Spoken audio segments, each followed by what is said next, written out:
Good morning and welcome to the 18th meeting of the Net Zero Energy and Transport Committee for 2025. Apologies have been received from Monica Lennon and Kevin Stewart. So I welcome Sarah Boyack, who is attending as Monica Lennon's substitute. First item on the agenda this morning is a decision on taking items 3 and 4 in private. Item 3 is consideration of the evidence we will hear on the hydrogen aspects of Project Willow study, and item 4 is the consideration of the committee's... Sorry, that's a little bit off-putting. Item 4 is the consideration of the committee's annual report. Are we agreed to take those items in private? We are agreed. The second item is the second of 2 days of evidence taking this month on the plans for the future of Grangemouth. Refining, as we know, has ceased, and the UK and Scottish governments are looking for new uses for the site as a green energy hub. We are today considering Project Willow study, published in March, and in particular the 4 of its 9 proposed projects which relate to production of the use of hydrogen. The first panel today is an opportunity to touch more widely on the prospects of a thriving, competitive green hydrogen sector in Scotland, which lies behind any aspirations for Grangemouth to be a low-carbon energy hub in the future. And for this first panel, I'm delighted to welcome Lewis Elder, who's the Commercial Operations Policy Director of how do I get that right? Go on, Lewis, tell me. Statera. What? Statera. Statera Energy, I don't know why I get that wrong, Energy Limited, Bill Ireland, the Chief Executive Officer for Logan Energy Limited, Mark Bradley, the Hydrogen Director of Scottish Power, David Amos, the Managing Director of Plus Zero, and Tim O'Neill, who's the Head of Business Development for Hydrogen Storageia, who's attending remotely. Now, I just want to say at the outset, I'm going to refer members to my register of interest where it declares that I am a proprietor of salmon fishings on the River Spey, and I'm also a member of a statutory body, the Spey Fishery Board.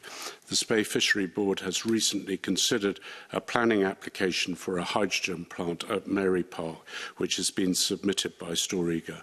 As it will be taking water out of the River Spey, the board had to consider the options and their responsibilities in protecting the fisheries management of the catchment, and on that basis have objected to the application on the grounds that it will be taking water out of the river, which the board feels is inappropriate.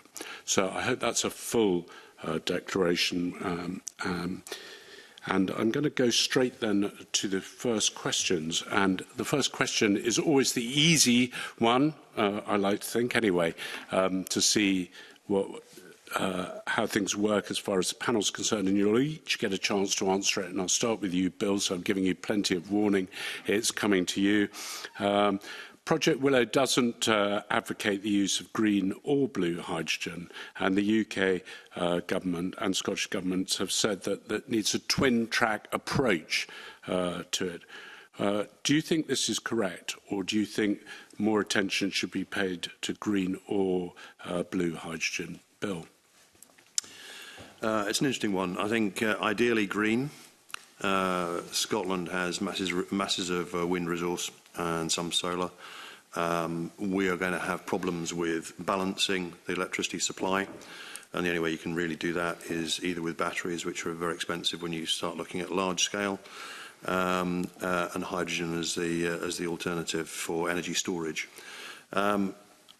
Practically speaking, we can't actually deliver the green hydrogen potentially as quickly as blue.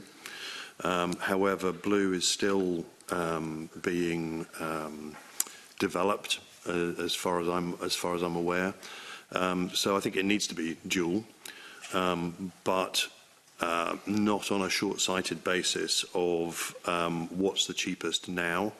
It should actually be with the goal of going to full renewables. Okay, thank you. Lewis. Yeah, good morning. Firstly, thank you for the invitation to speak today. It's a pleasure to be here. Yeah, I think it's a really interesting question. I think what Grangemouth or industry generally is interested in is 2 things: price stability and stability of feedstock.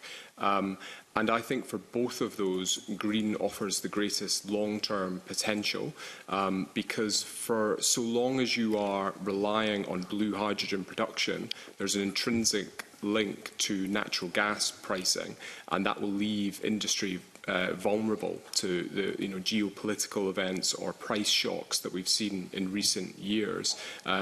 So for that reason, I think you get price stability with green hydrogen because of its link to renewable energy.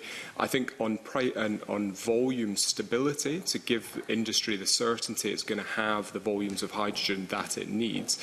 The answer there is probably a combination of both blue and green. In the early years, I think blue may play a role, but longer term, once we have hydrogen storage in place, then we can start to offer stable, low-price hydrogen to these very large consumers. Mark. Good morning. Thank you. Largely, I agree with the gentleman that have already spoken. Scottish Power, our business is all about green power. It's all about renewable power, generating it and moving it to customers. And so for that reason, we are a green hydrogen-focused business. We value in green hydrogen its scalability. We value its high purity, which creates more market opportunities. We value its independence from the gas markets. And the impact that will have on energy security, and we value the growth opportunity in renewables for Scotland. We know and recognise that Scotland has great potential in renewables. Green hydrogen is a vector, is a route to market for those assets that the country holds, and for that reason we kind of support green hydrogen as the route. Having said that, I think most likely there is space for both technologies, and we will see both technologies across the UK in some way. David. So I would approach it from more of the customer's perspective. We've spent the last 4 years delivering hydrogen-based generator solutions to replace diesel generators, and our customers want to do that because they want to save the carbon. So they're focused on what will save us the most carbon, and green hydrogen is seen as the gold standard because there is no carbon involved in its production. But there is very little green hydrogen around. So if it was feasible in Scotland to produce blue hydrogen from Scottish methane from the North Sea, capture the majority of the carbon and store that, then I think our customers would say that's okay for us. It achieves our carbon reduction aims, and if it's at a price that makes it affordable for us, then they would see that as acceptable. So I think there is a role for both. The challenge at the moment is there's no hydrogen hardly around in any colour, and that is the single biggest thing in my mind that's holding back the development of the application of hydrogen technology. So if blue hydrogen could come on stream and produce hydrogen at an affordable price for customers, then I think that would certainly help companies like mine. Ultimately, it's only going to be available for a short period because we will run out of natural gas, and renewable energy is definitely the way forward, and green hydrogen ultimately has to be the key focus. But if we could get more hydrogen available in the market at a price that was affordable to customers, I think that would be of great benefit for the Scottish hydrogen technology sector. Okay, and Tim. Good morning. So Storegga is a leading independent developer of both carbon capture and storage and hydrogen projects, so both blue and green hydrogen. We're agnostic on blue and green. I've been working with Storegga for 11 years now on the Acorn carbon capture and storage project, also the Acorn hydrogen or blue hydrogen project, and the North of Scotland hydrogen programme, which is a range of electrolytic hydrogen projects from 15 megawatts through to gigawatt scale. And the initial focus of that has been around decarbonising the industrial sector, particularly the sort of iconic distilling sector in the north of Scotland. our work in Scotland has shown that green hydrogen is about 3 to 5 times more expensive than blue hydrogen. Both green hydrogen and blue hydrogen on a full chain solution both meet the UK government's low carbon hydrogen standard. And I think to David's point there, we're starting from, if we look at the 3 main pathways sort of 7, 8 and 9 that we're going to be talking about today for Project Willow, we're starting from 3 unabated fossil fuel baselines. So natural gas direct use for industrial heat, natural gas feedstocks for the sort of grey hydrogen at Grangemouth and Mossmorran, and then petroleum products for our air, sea and surface transport. So versus a current unabated fuel use, anything that is in a step change in carbon removal is progress. And I think the key for blue hydrogen is its scale, the ability to scale it up quickly and at significant sort of megawatt capacity, particularly through pipeline distribution, and it can then set the sort of platform for green to follow. And the St Fergus vision that we wrote several years ago spoke about exactly that. You start with blue, catalyse, get the market going, get a fluid market going, and you use that to set up an enduring green hydrogen or electrolytic hydrogen business. Okay, so I think there's unanimity there that it's a mixture of both. I think that's what you're saying to start with a drift towards green, unless I've ultimately is where we want to end up. So just my next question then, best sites for making this hydrogen, is it Grangemouth or is it out with Grangemouth? Does anyone have a view? I did apologise to you at the outset. There's 5 views, so you won't necessarily all get an answer. So you either sort of wave and try and catch my eye and I'll bring you in. And if you really don't want to answer it, look the other way. But if you all look the other way, one of you will get to answer the question. So there's your options. So Lewis, I think you sort of almost indicate you want to come in on that. Where's the best place to make this hydrogen? Yeah, it's a great question. So we're developing a project called Project Kintore, which is a 3 gigawatt scheme in the northeast of Scotland.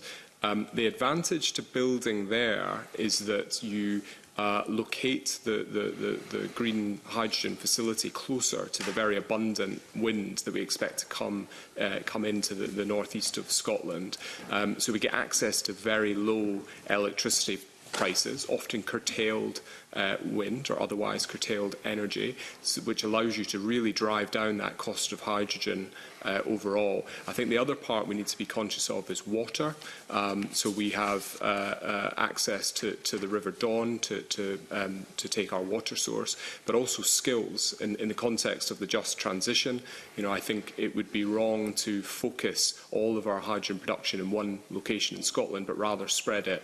And that was definitely some thinking for us with Kintore, was building the project near to Aberdeen with that very large source of skills that could transition to Kintore. I think, and just finally to deal with why not build it all at Grangemouth, I think the challenge there would be scale. Scotland's peak demand is about 4 gigawatts, and the amount of hydrogen that we need in the country is going to be multiples of that. So, is it appropriate to focus so much electricity demand in one area? That would very likely drive up prices and cause maybe further constraints on the system. I think we've seen that already with RWE's plans, where I think initially were looking for a 200 megawatt project and had to scale that back to 100 megawatt, which highlights the challenge really of getting import capacity in certain parts of the country. Okay, Mark, I'm going to sort of look at you on the basis that we've heard that once you release the electricity in the national grid, it becomes a national pricing, and there are costs with producing hydrogen, i.e. loss of power from the electricity. So is it better to have it close to where the electricity is generated, or do you think Grangemouth is the right place? I think when we talk about the scale of Grangemouth, when we look at developing projects, and we look at developing projects at scale, we start with the market. So when we start with the market, it tells us that Grangemouth is ideally located. It's our industrial sector. And if I'm going to try and service that sector, I probably want to be pretty close to it. Reduce my infrastructure costs. I accept what's been said already. That's true. Once you get to an economy that has gigawatts and gigawatts of hydrogen being produced, that you probably find that everybody you speak to is striving for, then you need to have a slightly wider approach. But in the first instance, I would be looking to supply hydrogen within the region from a deliverability perspective. So you'd pop it at Grangemouth? Yes. Okay, Tim, I think you wanted in. Yeah, thank you, convener. I was on a panel at All Energy last week with Colin Pritchard from INEOS, and he said that there are limitations in terms of Grangemouth, in terms of footprint and power, in terms of being able to build out the scale of electrolytic hydrogen within Grangemouth. And instead he took the view that it would be better to develop the pipeline infrastructure to be able to bring low carbon hydrogen, both blue hydrogen and green hydrogen, into Grangemouth, and instead focus on the core expertise of Grangemouth, which is a chemical sector. It's the synthesis and the conversion. So that sort of precious sort of land footprint that you have within that sort of Falkirk region, that's where that's what you should focus it on. And the interesting piece around that is, Scotland has the natural capital, particularly out within the regions, it has the potential to become a sort of a clean energy powerhouse. And so if you approach it in this way, it's a sort of whole Scotland prosperity through clean energy. So Willow can play that significant part through conversion of low carbon hydrogen into products, and for that low carbon hydrogen to have been moved in from the regions. And Bill, just before I bring you in, I understand that, but I think there are people across the Highlands that feel that they're the battery that powers all of the motor of the United Kingdom and get very little from it. But Bill, do you want to add to that? I think we have to be careful, and we have to not look at the present. We have to look at where we've come from. If you look at Aberdeen with the skills that are there, the oil and gas skills weren't there in 1950 or 60. It was on the back of the North Sea. We are looking at putting our sort of new energy sources where we have existing industry and existing energy businesses. One of the things that I like to say, to bring up, to make people think about where this should be, is we used to have windmills on the top of hills, and we used to take our grain to the miller because that's where the energy was, and we'd take the ground corn back again. So actually putting it where you wouldn't put the wind turbine or the windmill in the village. We need to look at where our energy sources are. It's also one thing around which I know is a desire, is the hydrogen pipeline from the Western Isles and Orkney and bringing in Shetland to take hydrogen to Germany. If we've got cheap energy in Scotland, which we do have and we can have, why aren't we bringing industry to Scotland and actually sort of bringing in and growing Scottish economy rather than actually sending it away? So we could actually have, rather than congestion, high prices for property and whatever, we can actually spread that around and actually get some social movement and actually repopulate Scotland and the far regions. Okay, Douglas, I think you've got the next questions. Is Mark going to come in here? Sorry, did you want to come in there, Mark? Yeah, just a very quick question. Tim, you mentioned Moss Moran. I was just interested in how you saw Moss Moran potentially fitting in with those Project Willow hydrogen options. I think so at the moment that's it's a fossil fuel sort of conversion process at Moss Moran. That will continue to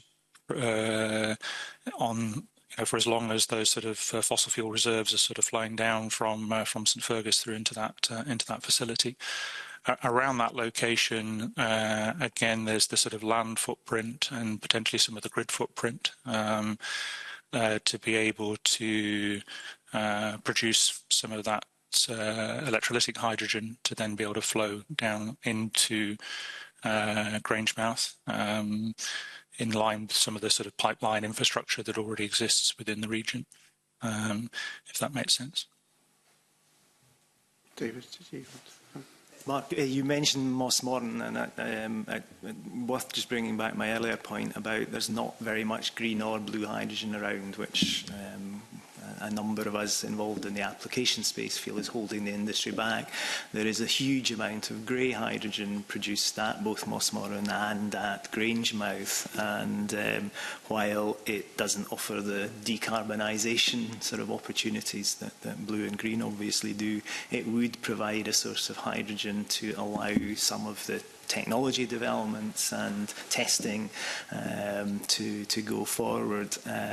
We've tried to engage with Moss Morton and Grangemouth and INEOS, but they are big industrial chemical plants, not really geared up or to engage at a sort of small level. But we do produce lots of hydrogen in Scotland, and if there was a way of releasing some of that to support the sector at this early stage, that would help accelerate things. Thank you. Thanks, Mark. Douglas. Yeah, thanks, Camilla. Looking at the Project Willow 9 potential projects, I think everything's doable, but I guess are they commercially feasible? Especially looking at the ones for production of like SAF, for example, or shipping fuels. Do you see a way of making them commercial, especially when you look at the high capital cost that's involved? Bill, do you want to come in there? You've looked at me, so it was one of my comments. Is it depends on whether we want it to be, because we subsidise the energy field and chemical fields are not a level playing field. They are subsidised or taxed or whatever. So it's if it's economically viable, is up to us. It's up to politicians actually. But we also have to bear in mind of what is going on in the rest of the world. So yes, the easy thing to do is take the low-hanging fruit, which is carry on as normal, take gas and oil from the ground and carry on. Don't even bother capturing the CO2. Energy is going to get more expensive.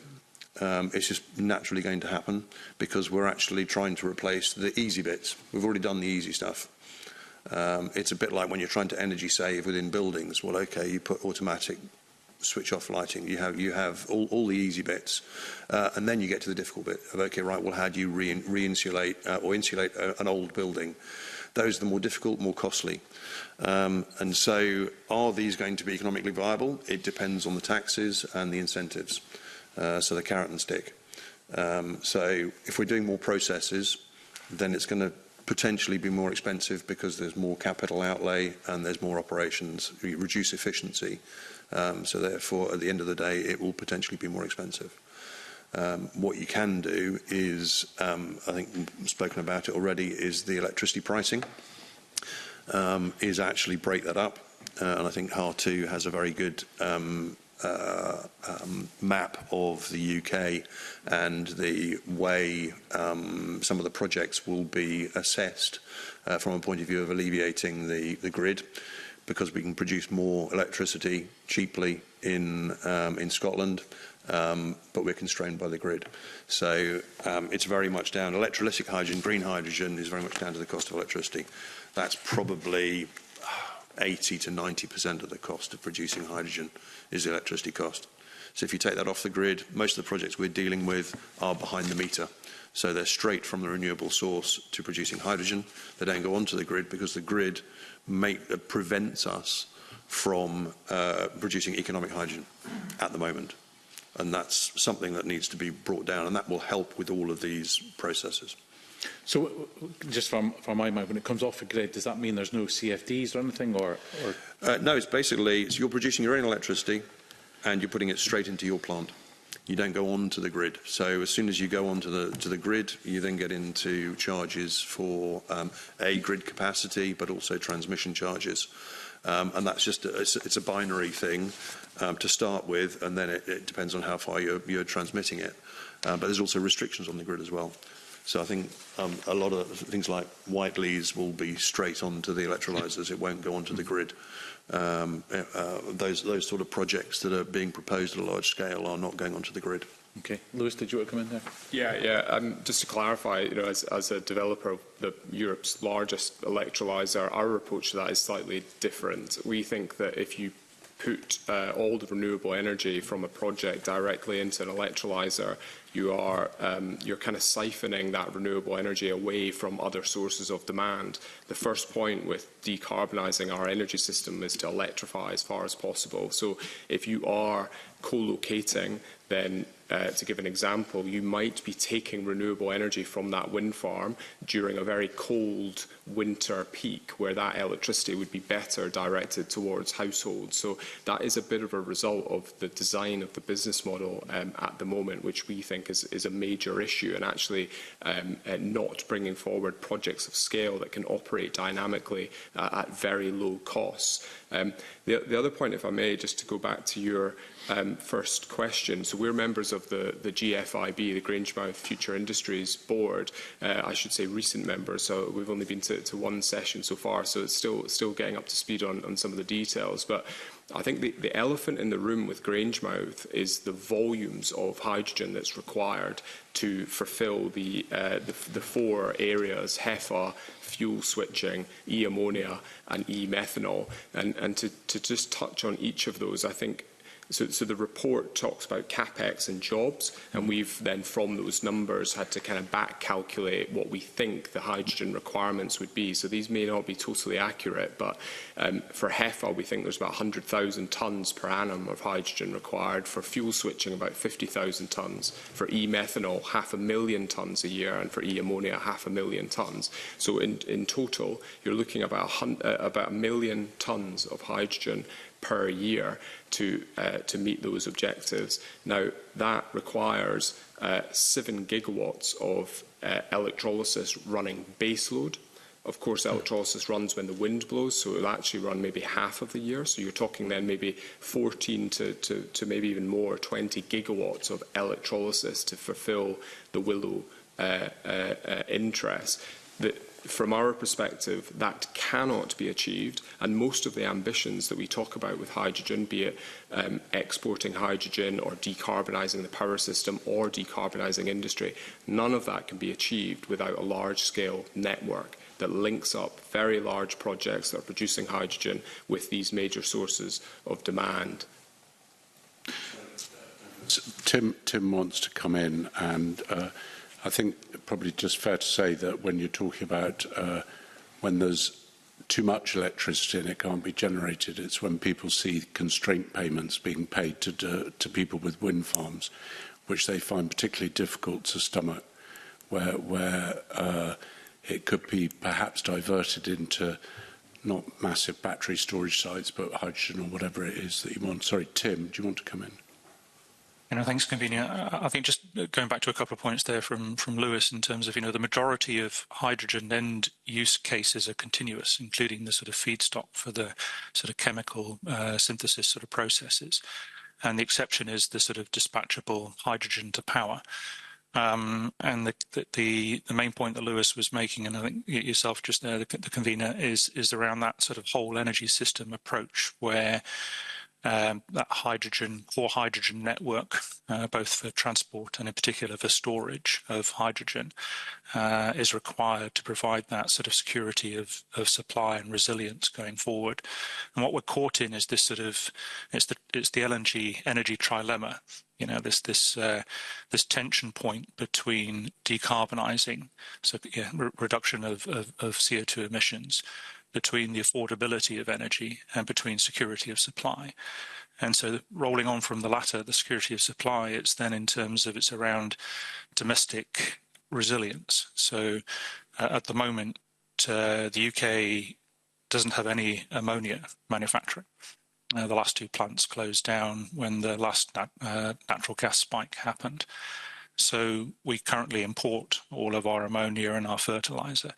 So are we happy as a nation to continue to do that, or do we want to have that sort of manufacturing capability within the UK?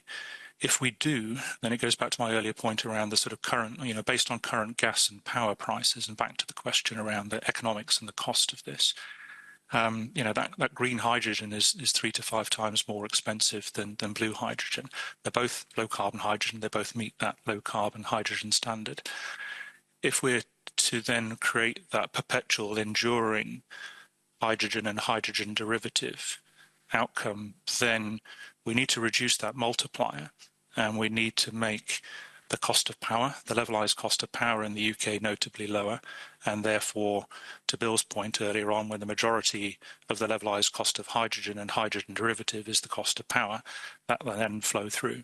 So to reduce that multiplier, you then need a range of different sort of policy changes, such as the review of electricity market arrangements, the NESO's constraints or curtailment sort of collaboration project, and then some of these sort of regional changes to the low carbon hydrogen standard, which would then help to reduce sort of Scottish power pricing and therefore make green hydrogen pricing more attractive. So back to you, Douglas. Yes, thanks, Tim. Can I just pick up on one point you made there? It's something that we'd asked last week, was about ammonia. You said most of that is imported now, and when you look at the costs of the price of e-ammonia, what we heard last week was that would still be a lot more expensive than just importing ammonia. So how would you force somebody to actually pay that higher price for e-ammonia instead? And I know that in long term we should be getting the price down, but initially that's not going to be the case.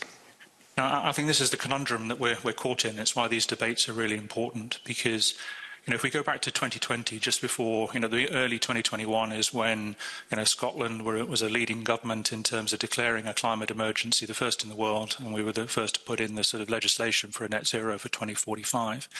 And at that time, there was 230 gigawatts of hydrogen production globally. Nearly all of that was unabated fossil fuel, coal and gas, so black and grey hydrogen. Back in 2020, we had about 200 megawatts of electrolytic hydrogen globally. Again, the majority of that 230 gigawatts was used to make ammonia. About 60% of it's used to make ammonia for fertilizer for our food.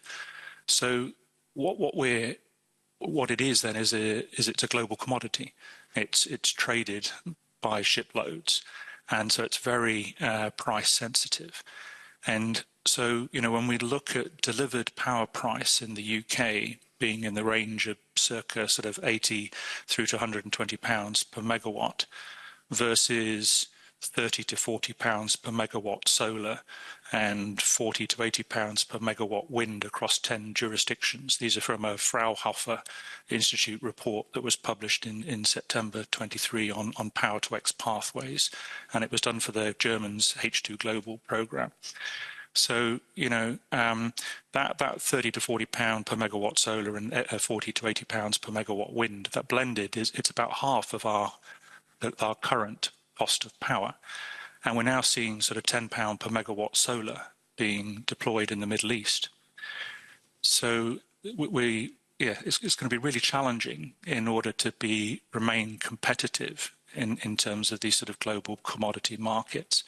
So what we need for Scotland and particularly for Project Willow is this sort of combination of policy, particularly around some of the sort of directives and mandates that address that energy trilemma. So it's around that security of supply, domestic resilience that we would want to have to sort of underpin, as well as various mechanisms that we put in place to try and reduce that cost of power.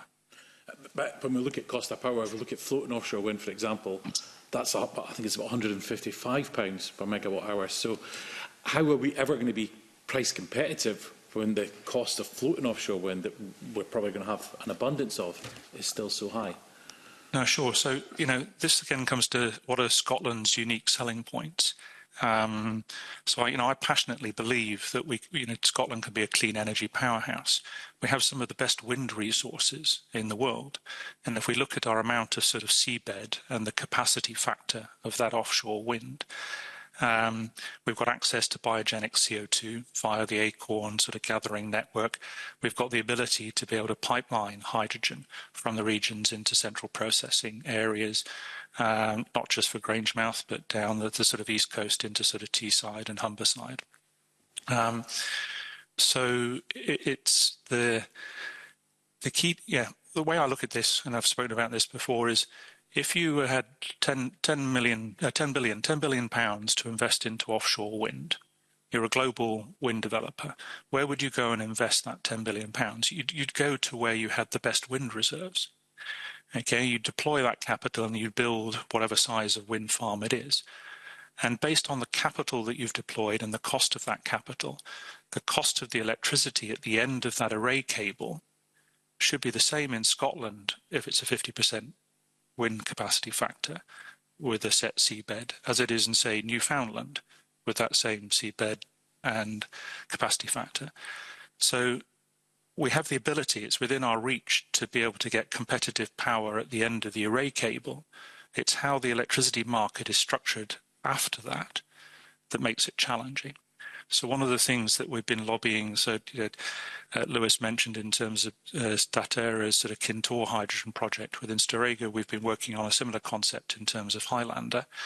And we talk about that as a sort of a fully integrated wind to transported molecule solution. So if you're able to take this sort of project on project risk and take that end of array cable, put that straight into electrolytic hydrogen offshore wind load following electrolytic hydrogen plant and convert that into the molecules that society needs. So it's back to one of David's points earlier on. We've got to be able to reverse engineer back from the demand. We've got to be clear that the demand is there within the UK, and we've got to be clear that we can produce it in the UK at a price point that is competitive on an enduring basis versus being able to, being able to, or being forced or pushed by UK Treasury to import that product from overseas because of a sort of an affordability and value for money viewpoint. I'll just ask him, about getting electric prices down to actually make hydrogen competitive. I'm just going to say one of our projects is Ardbichy Distillery, where they have limited connectivity to the grid. They can export 50 kilowatts. They want to go zero carbon. A combination of wind and solar, generating the hydrogen on site, storing it for use when the electricity is not being generated to generate steam for the distilling process. You use the hydrogen in a hydrogen steam boiler to do that. They have cost certainty for the next 20-25 years of their energy bills. So security of supply is security of cost. And that's when we're sort of talking about long-term view, we're not talking about, so we shouldn't be looking, and this is what worries me about going down the blue hydrogen route, is that we will focus on blue and green gets left behind when we should actually be bringing green along because it has a longer development time. But that's an example. There's no reason why you can't do that at a distillery. You can do that for Scotland or for the UK. It's just increasing the lengths of cable or pipelines or whatever. Lewis, did you want to come back in? Yeah, there's quite a few points there, but I think to your question or to your point around the levelised cost of energy, that links back to something I mentioned earlier. That's the wrong way really to design electrolysis, to take just the levelised cost of energy from a specific source. The way we see hydrogen, green hydrogen's role in the hydrogen system evolving is through using otherwise curtailed energy. For Scotland, to give some headline numbers, Scotland's peak demand is something like 4 gigawatts, and today we have generation capacity of about 18 gigawatts. By 2030, it's going to be 45 gigawatts of generation capacity in Scotland against your domestic demand of 4. So you're going to have multiples more energy generation than you have demand. And so what that means is, as we've already mentioned, you either try and get the energy out or you curtail it. And at the moment, the forecasts with the planned network build-out to 2030 are going to see curtailment costs rise, and this is National Grid's own numbers, will rise to 7.8 billion per year. And if they build an even bigger network, they'll get it down to something like 3.5 to 4, but there's questions of whether that can even be achieved. So what's the point here? Well, the point is that taking wind from a specific source all of the time, it would be the wrong way to construct electrolysis. The right way would be to operate it when curtailment periods occur, which, as we're discussing, is going to increase quite significantly. Now, to add, or actually one other very quick point on that, the competitiveness against other markets, we shouldn't also overlook the jobs contribution and the economic benefit that investing in a facility in Scotland would provide. So, not just looking at it on a pound per kilogram versus pound per kilogram imported basis, but looking at all these other wider societal factors, so like jobs and security of supply would be the other. But just before I enter, because we've talked a lot about price, where we are today with green hydrogen, as Tim has alluded to, is about £241 a megawatt hour. So that is very high in our view. With changes on how electrolysers source their electricity, which is a policy change that could be made today, we believe you can reduce that £240 by about £70 a megawatt hour, so about a 30% reduction. We think then if you introduce a network and allow hydrogen producers to decouple from having to locate next to demand, you can reduce that price another 30%.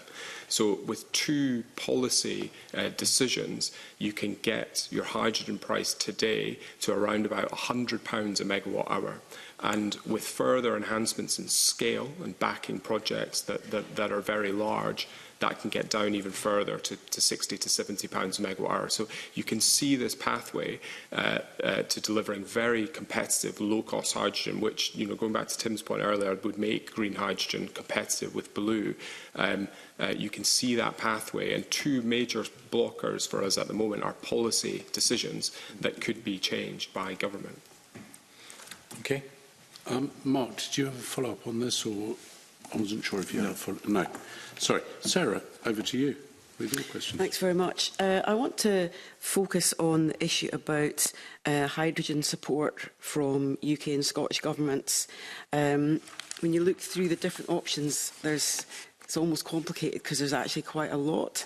And just to get your views on whether the schemes we've currently got are effective, because you're obviously trying to generate industry to create incentives. And I'm just wondering what your views were, because I was looking at the Net Zero Hydrogen Fund. It's supporting new commercial deployment, and I think 6 projects for green hydrogen in Scotland. It's just looking at, if you were to look at them, are they working properly? Are they targeted sufficiently? There are examples, other examples, the Hydrogen Innovation Scheme from the Scottish Government and the UK Government's hydrogen production business model. If you were into the sector, are these the right kind of mechanisms to actually generate the support to get projects over the ground? Try to look at who's nodding. David, you nodded first. It's an interesting question, Sarah, and I think because there are a number of different schemes. As a company, we've benefited from support from Scottish Government's Emerging Energies Technology Fund. That gave us a grant contribution to building our first green hydrogen production facility, which is currently in construction just outside Stornoway in Lewis. Small scale facility compared to the type of facilities that Tim and Lewis are working on, but equally important to moving the industry forward in an island context. And it's fair to say that without that Scottish Government support, we wouldn't have been able to move that project forward, because we're a small company, and that contribution made all the difference. On the application side, we see that the hydrogen access round the Heart scheme that the UK Government has brought in is going to be quite transformational, because it is addressing the difference in cost between the customer's current fossil fuel use, diesel or natural gas, depending on the application, and the cost of hydrogen. So we are a partner to a number of HAR-supported producers on the offtake side, so that we can offer our customers a sort of packaged clean power solution, which will benefit from hydrogen at at cost equivalent to diesel.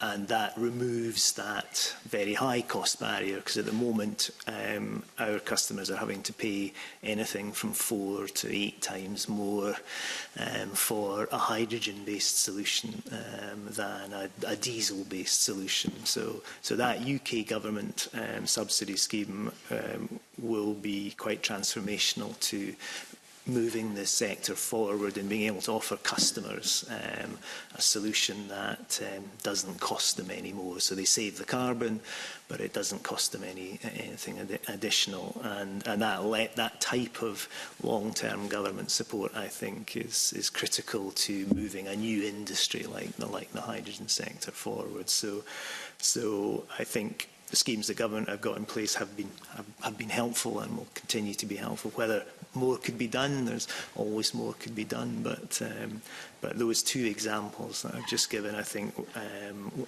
have made and in the future will make quite a significant difference for the sector. So it's enabling confidence for investment, yes, to actually deliver. Yeah. Anyone else? Yep, Mark.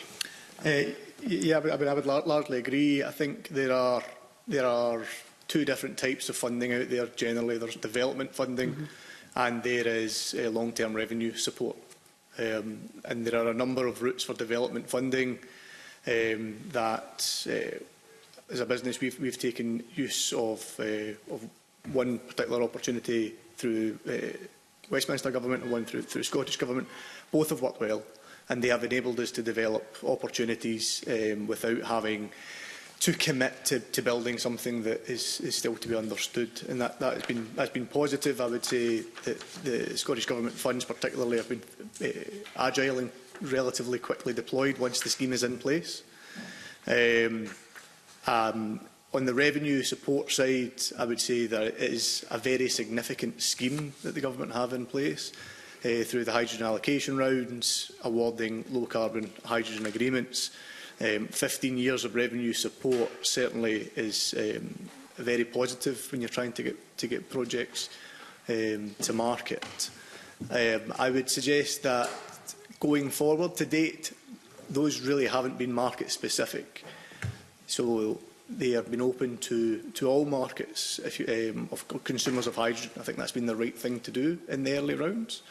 I think what we see going forward is that hydrogen will be a premium solution to decarbonisation, and therefore it has to be targeted at the right markets, and I think we'll probably require to see some shaping of that. That's not to exclude some of the early markets as well, but it's to make sure that we've got balance and we've got a proper targeting of those hard to abate sectors that hydrogen really will have to focus on. Yep. Anyone else? Yeah, Lewis, did you want to come in? Yeah, I'd echo some of the comments around the hydrogen business model has been excellent at bringing forward investment. But, to some of the discussion we've had today in the room, we keep talking around getting low-cost renewables to produce our hydrogen, and that's not currently happening in the hydrogen business model. We keep talking about locating electrolysis close to the abundant renewables, and that also is only happening to a limited extent. So clearly the business model has been helpful in starting the industry, but there's reform needed of that business model. And to keep my kind of policy asks quite targeted, how do we get there? I think the first thing is a network. The UK government's going to have a consultation on, or release its hydrogen strategy in the next few months. I don't know if the Scottish Government's planning to do the same or if it feeds into that report, but we need to make very strong representations that as part of that hydrogen strategy that a network is core.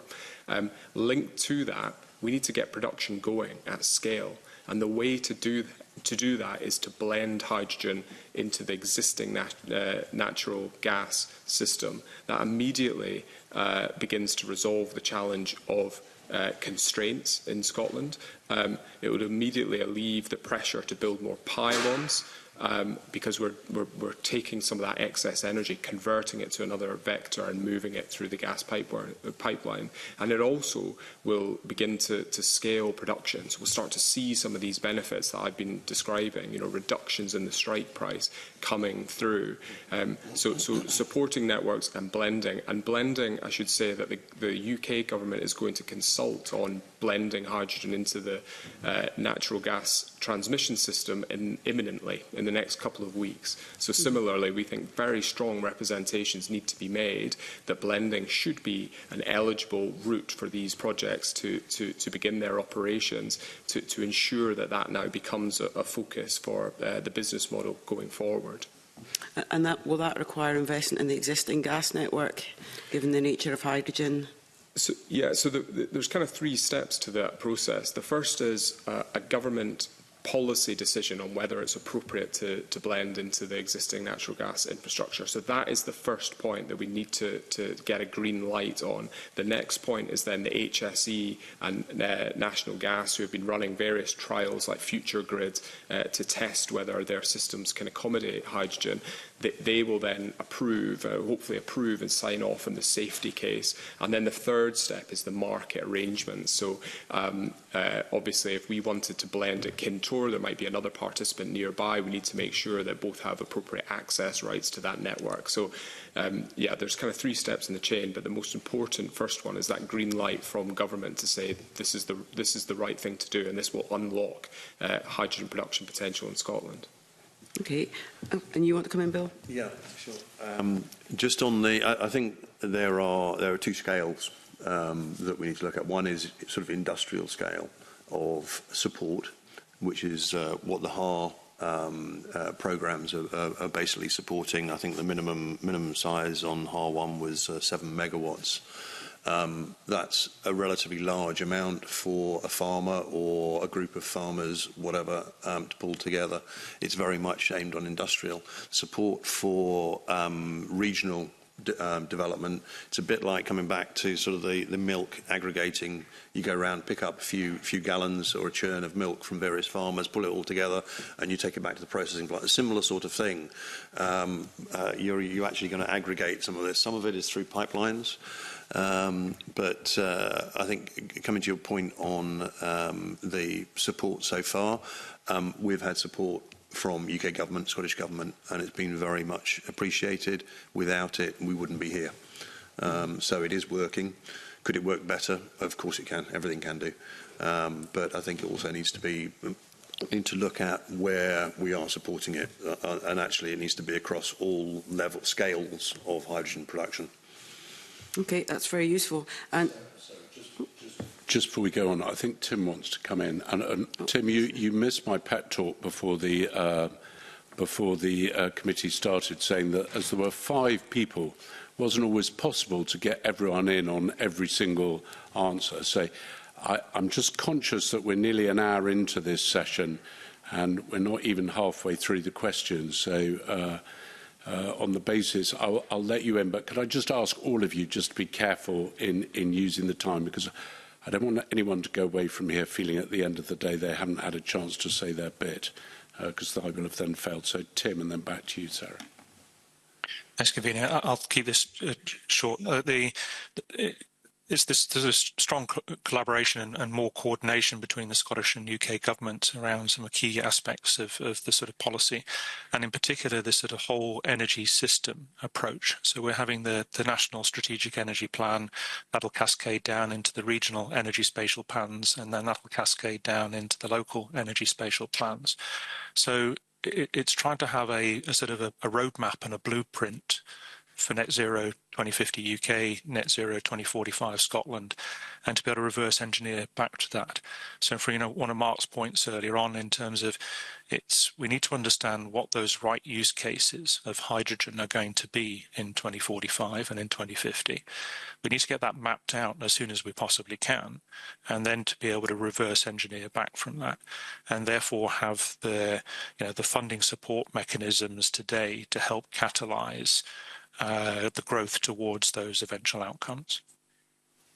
Yeah, and that's pretty interesting, because if you look at the Project Willow options and Project 6 to 9, which talk about using hydrogen, is there an issue where you need to have the finance to make that an option in terms of making those projects viable? Because you've got the production of hydrogen, but then there's the market for using it, and it's where that fits in at Grangemouth and Project 6 to 9. Have you got the funding in place to make that link work? Yeah, Mark? Well, firstly, forgive me, I don't know exactly what 6 to 9 are in front of me, but I think we're talking about sustainable fuels, essentially. Sustainable fuels, fuel switching, e-methanol and methanol jet, and then e-ammonia. So I would suggest, firstly, that we talk about a market-first approach, is what I spoke about, what Tim's agreed with there. And I think Project Willow is attempting to do that, so I think that's very positive. I think Mr Lumsden's question earlier was around whether we can be competitive in those markets. I think that's a fair challenge that will have to be overcome. But in identifying the markets, at least we know what the challenge is that we want to solve. Whether the right subsidies are in place or not for it is a slightly complicated question, because aviation fuels, sustainable aviation fuels, for example, will not be subsidised through the low carbon hydrogen agreements. They should be driven by the targets for sustainable aviation fuels. So there is a complex scenario developing for these future fuels, and I think one thing we need to do again is to map that out. What is the route that allows all of these things to happen? In order to make sustainable aviation fuels, we first have to produce renewable energy, we then have to produce green hydrogen, and then we have to produce sustainable aviation fuels. So we have to link all those things together, and if Scotland intends to be an early mover in that market, or indeed the UK intends to be an early mover in that market, then we need to be coordinated and collaborating to think about how we're going to do that in this specific location. I don't think, depending on the subsidies as they exist today, will allow you to get there quick enough. Okay, so that's a not yet. Okay. Everyone else is smiling but not volunteering to come in. Can I link into, again, Grangemouth, about the jobs that are currently at Grangemouth? We've just lost several hundred in the last few weeks. Just to ask how transferable are those jobs and skills? Because we've been talking about green hydrogen being produced at Grangemouth, and then there's how you use green hydrogen at Grangemouth. How transferable are those jobs? Anyone want to come in? Am I reading? Yep, David? I would have thought that in terms of the production of liquid and synthetic fuels, that 6 to 9 are referring to, Grangemouth is a long-standing, very successful petrochemical plant, and these are chemical processes to produce those synthetic fuels. So I would have thought that the skills necessary to move towards the production of synthetic fuels broadly is available within the workforce and management at Grangemouth, and therefore could be transferred to support that. So yeah, from that perspective, that's one of the key arguments that Project Willow report makes, that we have those fantastic skills in Scotland. If we want to to use one of the legacies of becoming a green hydrogen production superpower, is that you could be using that hydrogen to produce a whole range of synthetic chemicals that we will require in one way or another, then Grangemouth would be an obvious place to sort of focus on that. Yeah. Bill, do you want to come in? I completely agree with that, but they need supplementing. We'll be dealing with different processes, potentially different chemicals to a degree, but a lot of the skills around dealing in a chemical plant, basically, and operating that, accounting, HR, all of those are transferable, obviously, but they need to be supplemented with specific hydrogen skills about hydrogen generation. And also power management. Again, we're talking about, do we take it from the grid when there's surplus electricity? So actually, can we actually sort of modulate to produce hydrogen storage, etc., etc. That is very specifically hydrogen and hydrogen production related. not the use of hydrogen, which is actually what Grangemouth in effect is doing to produce those. So it's very much more chemical based, like it was mentioned earlier. Yep, and then Mark. Just briefly, sorry. I guess we have to recognise that those jobs that's a challenge that exists today, right now, and the opportunities we're talking about are emerging and coming forward. So things have to be done for those people. Today, I'm pleased to say Scottish Power has been working with INEOS over the last year or so, jobs fairs, identifying opportunities, and we have started to see transfer of some people from INEOS now employed by Scottish Power. That all comes about where is our investments today, and there is the investments that are being made in Scotland around renewables and networks are providing opportunities for skilled and talented people. Looking forward to what it is that we're proposing in Project Willow, that requires a long-term plan, that requires a training and a development plan that sits behind it, because inevitably there's time to pass, and so we have to have all those things lined up so that they flow through, that when you commission these plants, the people are there with the skills ready to operate. Yeah, that's really useful, because I think the timing of this, when we got the briefing about Project Willow, it's not just having a plan to do something, it's actually delivering it when the jobs actually come online. And I think you can see that both at Grangemouth and in the oil and gas sector more generally. It's how you use those skills now if people are moving. So that's really useful. If nobody else wants to come in on those answers, I'll move back to you, Convener. Okay. Thank you. Mark, I think you've got some questions you want to ask. Yeah, I wanted to just get a bit more reflection from you about which sectors you think should be the priority for hydrogen use. You know, you'll be aware there's some discussion around what an appropriate kind of hierarchy of hydrogen use looks like, and I think, you know, Tim, earlier on you were talking about, you know, the right use case for hydrogen and really drilling down into those sectors. So, Mark, I mean, from your earlier comments, I took it that, you know, you don't see a use for hydrogen in domestic heating sector. Is that right? Or yes, we're very clear that domestic heating is best served by electrification. Right. Okay.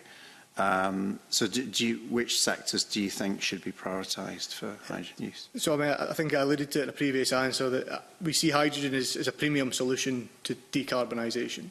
Right. So, electrification first. If you can electrify it, you should. There are spaces that electrification won't reach. If we look at industries that exist today, you might consider the glass industry, for example. The temperatures they want to reach, electrification is going to be challenging to take it to that full temperature. So hydrogen feels like there's a space there for that. Outside of some of those high temperature processes, I think you're moving away from gas fuel switching and looking more to feedstock. So you're looking at the opportunities that Project Willow identifies. You're looking at sustainable fuels, aviation, shipping, some of the really heavy transport. Recently identified by the Committee for Climate Change, the space for hydrogen and transport has narrowed in their eyes, and that is probably true. I guess the question is, where is the line? What are the factors that are driving that? But some of the rail in Scotland, for example, might just become too expensive to electrify. That feels like a reasonable thing for us to be thinking about in transport. But outside of that, I'd be looking at feedstocks. Where does electrification not reach? What are the sustainable fuels that we want to bring in, and how do we support them? Okay. I think most people were nodding, but does anyone have another view? David? So, from the discussions we're having with customers, we see the construction sector as being one of the markets that is looking very significantly at hydrogen at the moment. The type of technologies, vehicles, off-road machinery, generators, and what you're looking at is a comparison between battery electric versions of those and hydrogen versions. And at the moment, and this is one of the interesting things about the energy transition, is those technologies are improving all the time. So, but right now in the construction sector, a view has been taken that battery electric isn't offering going to enable them to decarbonise all of what they do. So obviously we provide hydrogen generators which replace diesel generators, which are used very widely across the construction sector, and currently that's really the only option you've got because you can't, it's too expensive to have very large batteries to power a construction site for weeks on end and not recharge them. JCB made a major investment in developing hydrogen combustion engine versions of their off-road machinery on the basis that battery technology isn't giving their customers what they need, and you're seeing a range of other equipment used in the construction industry, hydrogen fuel cell versions of lighting towers and scissor lifts and the like. So that sector seems to have come to a view that hydrogen is going to be one of the ways in which they can decarbonise in the time scale that they're looking at. Okay.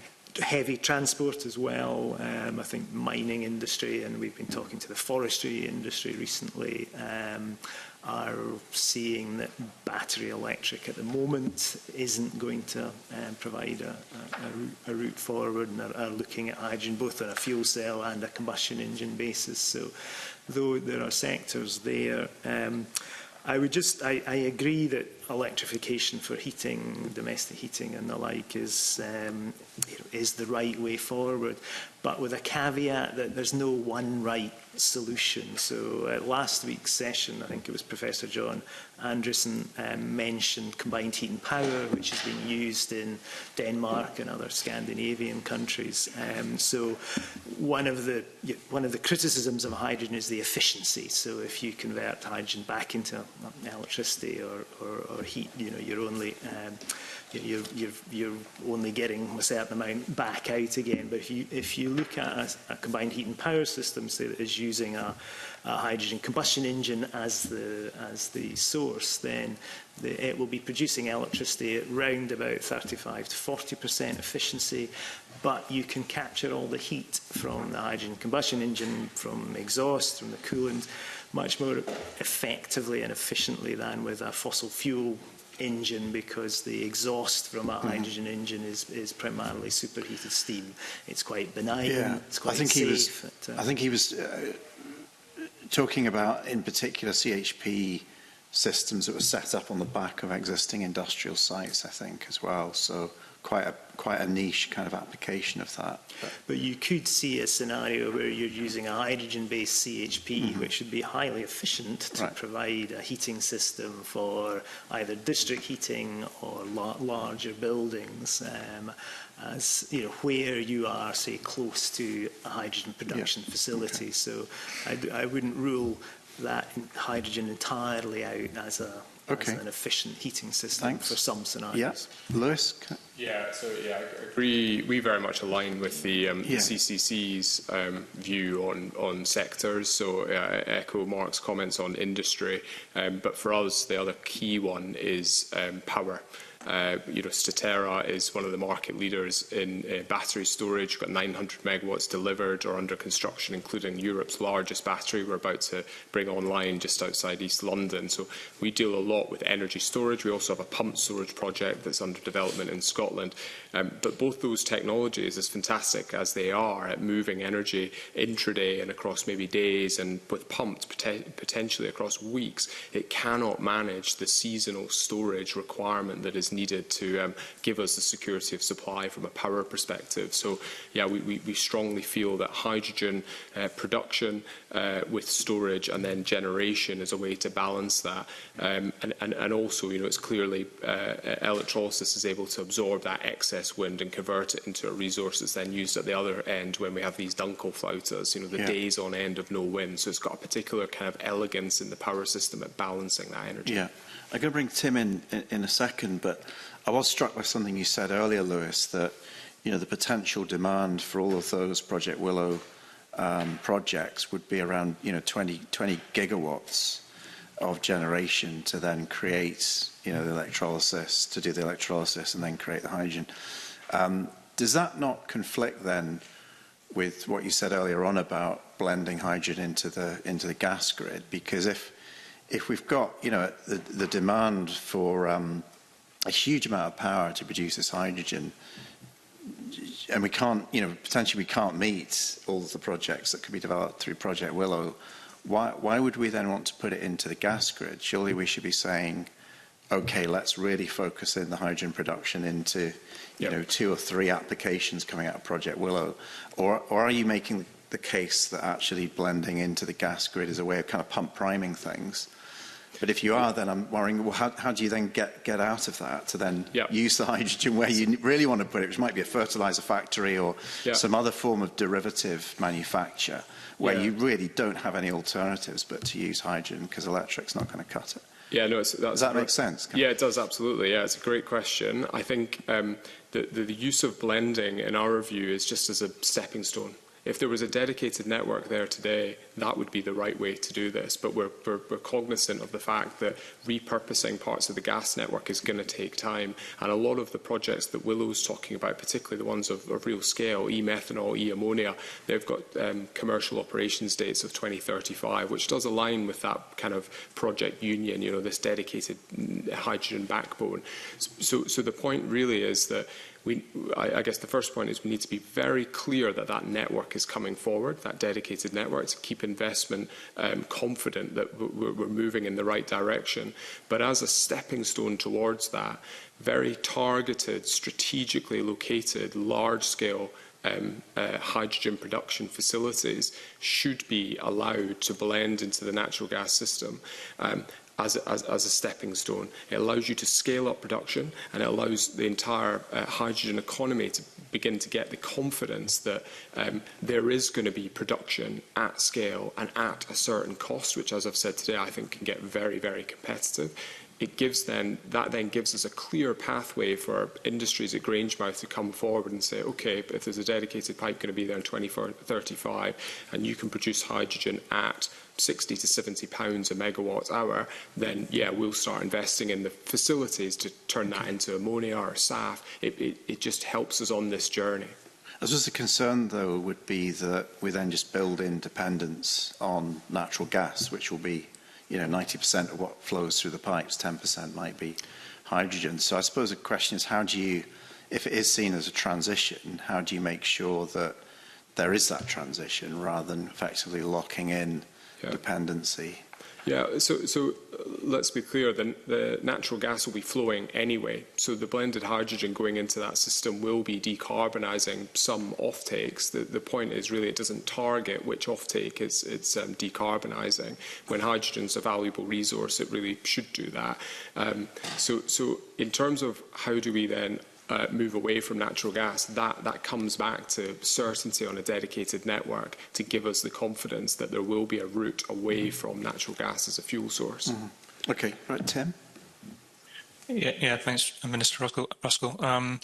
I guess just building, my earlier point was going to be around energy efficiency. Energy efficiency should precede everything. The more that we can reduce the primary energy that we need and use, the better that is in terms of the transition that we then have with for these sort of right use cases.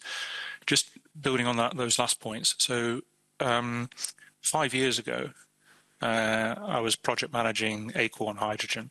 I'd managed to pull together expressions of interest for 850 megawatts of hydrogen demand for the 300 megawatt reformers that we were going to deploy. Acorn Hydrogen's business model required that blending into the national transmission system.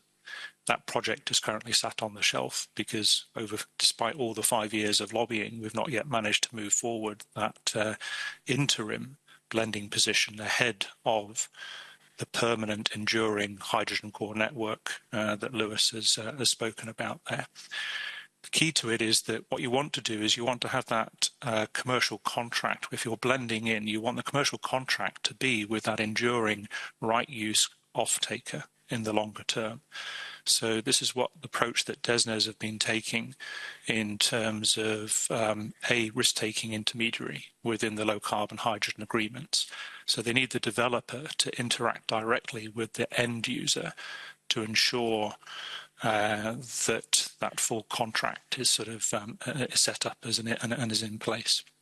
Okay, so that's how you can you use blending to catalyse and get things moving toward, but by making sure those contracts are with the right end use case users ahead of that core pipeline network. Back to the original question in terms of those right use cases, absolutely that dispatchable power generation. You know, Lewis spoke about earlier on, the best opportunity the UK has at the moment is taking that curtailed wind, converting that to electrolysis. But you then need somewhere to be able to move it and store it for when you have those doldrums and the Dunkelflauters where you can then pull it back out again. So it's back to my earlier point around that national strategic energy plan, and understanding where we're going to be in 2050, understanding where that energy need is going to be, where we're going to be able to make it and how we move it from A to B, and where you have that resilience in terms of storage in place to be able to underpin that. And then finally, relating it back to Project Willow, and I think the three main low carbon hydrogen pathways. So first of all, pathway 7 for fuel switching. So using low carbon hydrogen from across Scottish regions to enable fuel switching within Grangemouth and beyond in Scotland's key industries such as malting and ethanol distillation for the Scotch whisky sector. First of all, pathway 8 in terms of e-methanol and methanol to jet. So again, using low carbon hydrogen from across Scottish regions and Scotland's more than 3 million tonnes per annum of biogenic CO2 that's around today, and use that and synthesise those two together to produce methanol and SAF to enable fuel switching of our air, sea and surface fleets. And then finally, pathway 9, that e-ammonia. So using, again, low-carbon hydrogen from across the regions and then the air separation units, which separate nitrogen from the air, so that hydrogen and nitrogen synthesis into ammonia. And that, again, can enable fuel switching for our air, sea and surface fleets. It produces the fertiliser for Scottish barley and the wider agriculture, and that final right use case piece, separate to the three pathways around dispatchable power generation, that again is beneficial to Project Willow because when you have the doldrums, you're able to draw back from those reserves to keep these core synthesis processes that will generally need a base load to underpin them. Thanks for that. Bill, finally. Yeah, hopefully quite quick. Just with some facts. Storage of energy as hydrogen rather than in batteries is less than 10% of the capital cost compared to batteries. So the efficiency does come into it, but actually it's the capital cost. There is a switch over between, and hydrogen's not the answer. There is hydrogen needs to be used in particular cases, and it will vary on region to region and application to application, connectivity to the grid, etc., etc. I think we underestimate the amount of electricity we're going to need. We need to be building more and more renewable electricity generation, way more than the capacity that the demand we currently have for electricity. So 40 gigawatts is what we currently use, 40, 50 gigawatts. We're going to need hundreds of gigawatts of renewables to replace our fossil fuels. The example of how many gigawatts we need for Willow is exactly that. It's quite astounding when you actually look at the figures, how much we need to produce. On the Climate Change Committee, I'd have to disagree slightly, very much around the transport side of things. I think they've basically said hydrogen has no place in heavy goods vehicles. I think that's not the case. Underestimating the sort of advancement of batteries. We haven't got the electrical infrastructure to distribute our electricity from renewables, let alone charge vehicles at 500. I mean, the Ember bus that goes up and down Glasgow, Dundee, Edinburgh, it needs a 250 kilowatt, if not a 500 kilowatt charger to charge it, to keep running. That's about 400 homes electricity supply. All the homes going up around Edinburgh, there isn't the infrastructure being built into that to support the electric charging of vehicles. So we've got all of these sort of things to deal with. And I think if you're talking about HGVs going backwards and forwards, we produce 16% of the CO2 emissions in transport from 150 trucks. That you're not going to do with batteries. And I think we need to look at the right uses in the right places. Something that's close to David's heart is around the Western Isles, we've had for many years 250 megawatts of land-based wind that has not been developed because couldn't afford the interconnector, or the interconnector wasn't being put in there. Curtailment, in my view, is bad management, bad planning. If we're talking about curtailment going up, I completely agree with what you're saying, using electricity when it's available, but actually we're going to need to produce far more electricity than we can consume to make our other fuels and energy storage. To do that, we need to generate electricity, but then also store it as far as hydrogen is concerned, and batteries, and it's a balance. And if we can use electricity, it's exactly what we're doing at the distillery. If we can use electricity immediately to generate steam, that's by far the best way to do it. But the wind doesn't blow all the time, the sun doesn't shine all the time. We need to store it. Okay, thank you very much. Thanks, Mark. And Bob, I think you've got some questions now. Yeah, thanks, Convener. We've heard quite a lot this morning about making sure we can get the hydrogen to where it needs to be, where it has to be used. And we heard a little bit about Project Union, I think, from Lewis. So that's the plan for 1,500 miles of hydrogen transmission network. My notes say by the early 2030s. But already, I think, Lewis, you were talking about limitations in the existing network as well, and barriers to getting onto it. I think you're talking about. So how important is it for the development of that particular network? But given the fact it's not going to all happen at the one time, what connections and locations should be prioritised as it's being developed to support hydrogen? Yeah, that's a good question. I think Project Union, we keep, in this session, I think we keep coming around to the role of networks. It is absolutely critical to have large-scale hydrogen networks in development to scale the hydrogen that we're planning and deliver on that vision. In terms of the phasing of Union, I believe that National Gas's priority is to first link up the clusters that are in northern England, so Merseyside, Humberside, Teesside. I was very pleased to see as well that the next phase they are now prioritising is the Scotland leg, so connecting from those clusters right the way up to Acorn.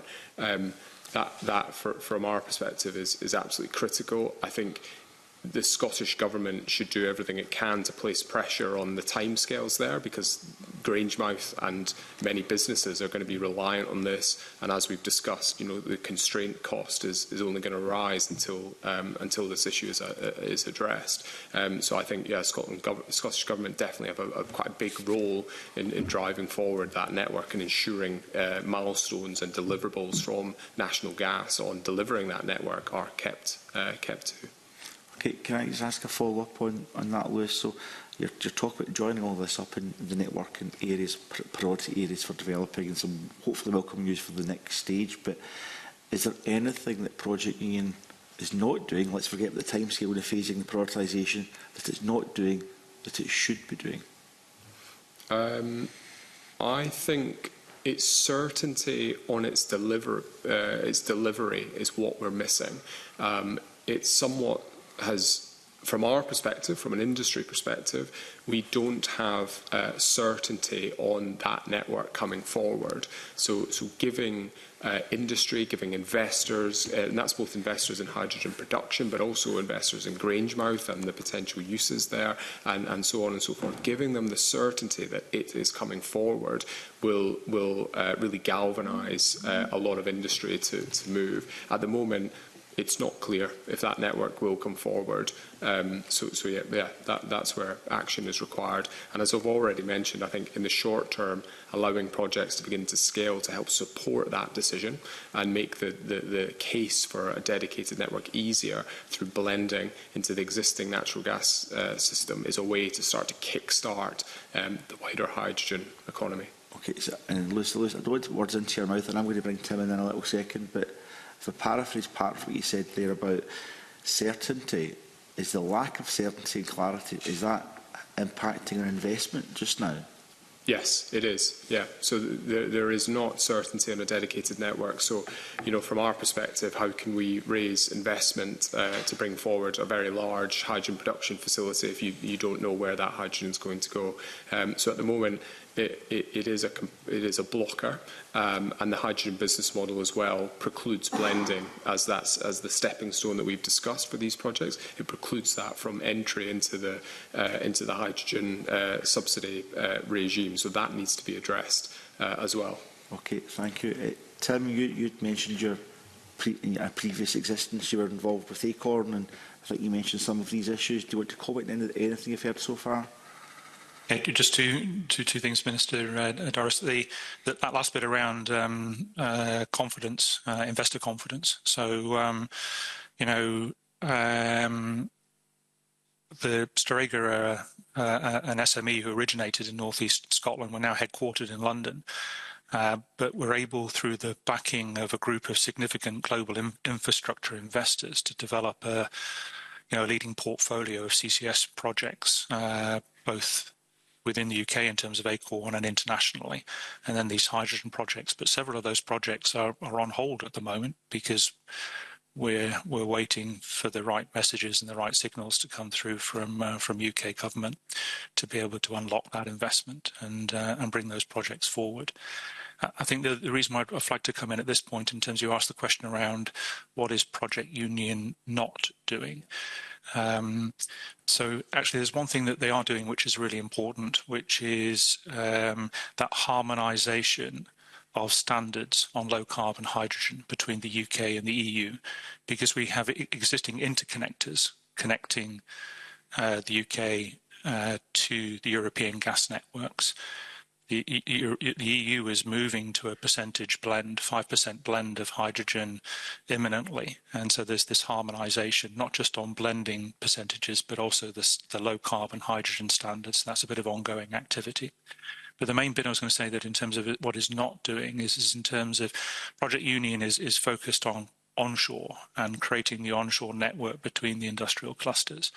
But it's back to an earlier point in terms of there's also offshore infrastructure that can be built in terms of pipeline infrastructure. So we've been part of the sort of funding consortia for the Net Zero Technology Centre's European Hydrogen Backbone Link project. And as part of that, we've been saying, well, in addition to just putting an eastbound pipeline, we should also be working on a southbound pipeline into Grangemouth and into Teesside and Humberside as part of a sort of a parallel broader network for to Project Union. So, and to put this into context in terms of sort of affordability and value for money. So in September last year, the 2 gigawatt HVDC interconnector cable from Peterhead down into Hull was announced. That has a capital cost of £3.4 billion. Okay, so a 2 gigawatt cable.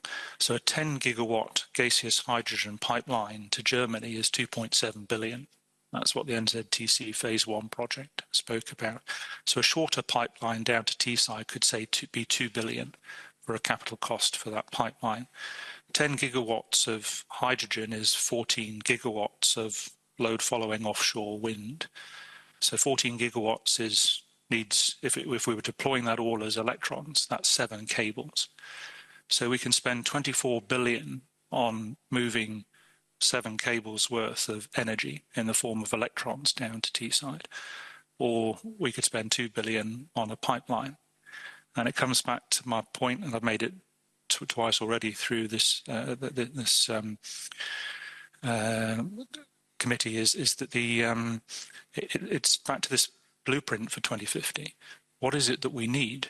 So if we're going to move those electrons down into the north of England and deploy them purely as electrons, then great.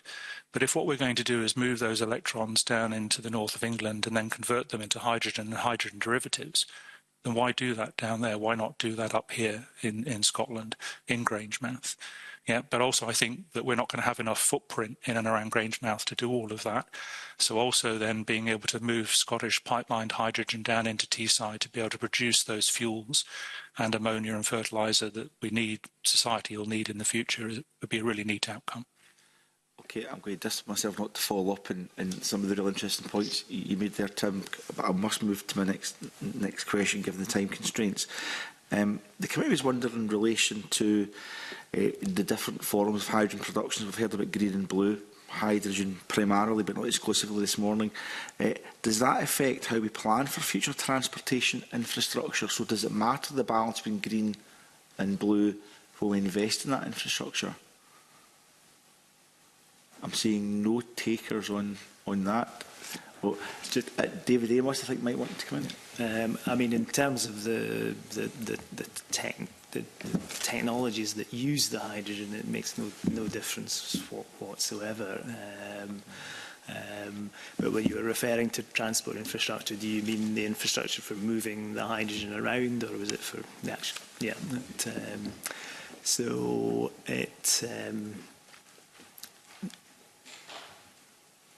So blue is jet, yeah. So green hydrogen production can be based anywhere. So you can produce green hydrogen, put plants in island communities. It has that ability to devolve the sort of energy system. So from that perspective, and as Bill is doing with Arbiki, you're producing the green hydrogen for use on site. And therefore, green hydrogen, I think, offers more flexibility in terms of reducing the need to transport the hydrogen to the end user. Blue hydrogen is linked to where the gas grid is, and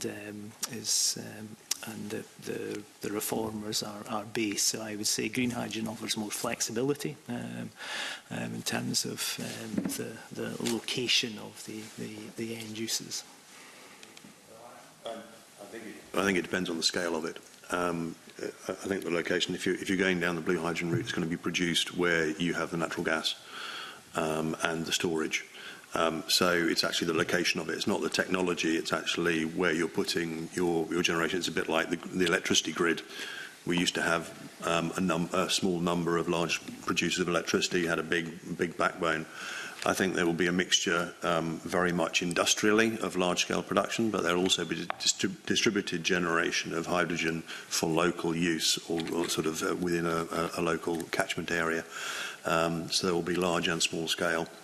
And it's where the big energy is and where the big users are is where we need to focus it. So it is the big backbones, the big pipelines, as Tim said, that we need to look at. What we forget is that we had a hydrogen distribution system. It was called the National Grid. Town gas was 55% hydrogen. We spent 10 years converting it from hydrogen to natural gas, and now we're doing it in reverse. Okay, now we'll go to my final question. I'll take Tim in on the basis that I think Tim might just want to reflect on the previous answer around whether there's time constraints. So what are your views on the potential transportation of hydrogen by ship, either as ammonia or compressed hydrogen? I think we had some notes saying that as the years go by, that will become more viable and potentially more important. Or so our notes said anyway, so I'm interested to know views on that. Tim, do you want to come in, or you can even reflect on the previous question if you wish? Thank you. Just try and just encourage people to be brief, because I've got Douglas to get in and we have got another panel and they will need some time as well. So, yeah. Tim. Yeah, no, just very briefly. The blue hydrogen, green hydrogen, they both produce hydrogen that is greater than 99% pure. They both meet the low carbon hydrogen standard, so they can both use the same infrastructure. In fact, the only application that you would have that would need a greater than 99.9% purity is fuel cells and fuel cell applications, and at the point of use you can put in a pressure swing absorption to produce that extra step in terms of purity. Okay. In terms of by shipping, you can ship, but again, it's incremental cost. I think the biggest opportunity that we have is to develop our regional solutions, connect those up into a national solution, and if we're looking to export, then we should export via pipeline into the hydrogen core network for Europe. With this, if this is true, Tim, again, I don't want to put words in your mouth, but a suggestion if we pivot towards shipping in the years ahead, that may actually compromise the infrastructure that we really need for that long-term sustainability. Could shipping be counterproductive? I think it comes back to one of my earlier points around these are global commodities. Ammonia is a global commodity. It's already shipped internationally, so the ships already exist. And it's really about being price competitive. And are we going to be able to be price competitive with very low cost power jurisdictions elsewhere? Okay. So I think our biggest unique selling point is our geographical proximity. And the likes of Germany, who are looking, the major German off-takers, the likes of Thyssenkrupp Steel that I've spoken to, they want security of supply.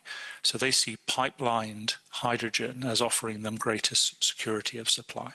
Okay, no further questions. And I think just I think Mr. Ireland was agreeing with that as you were saying that, Tim. Yes. Yeah, the scale of hydrogen usage that we need in the UK, we need to be focusing on usage here to start with, because, as I said, the scale of energy we need to produce to replace fossil fuels is enormous. Thank you.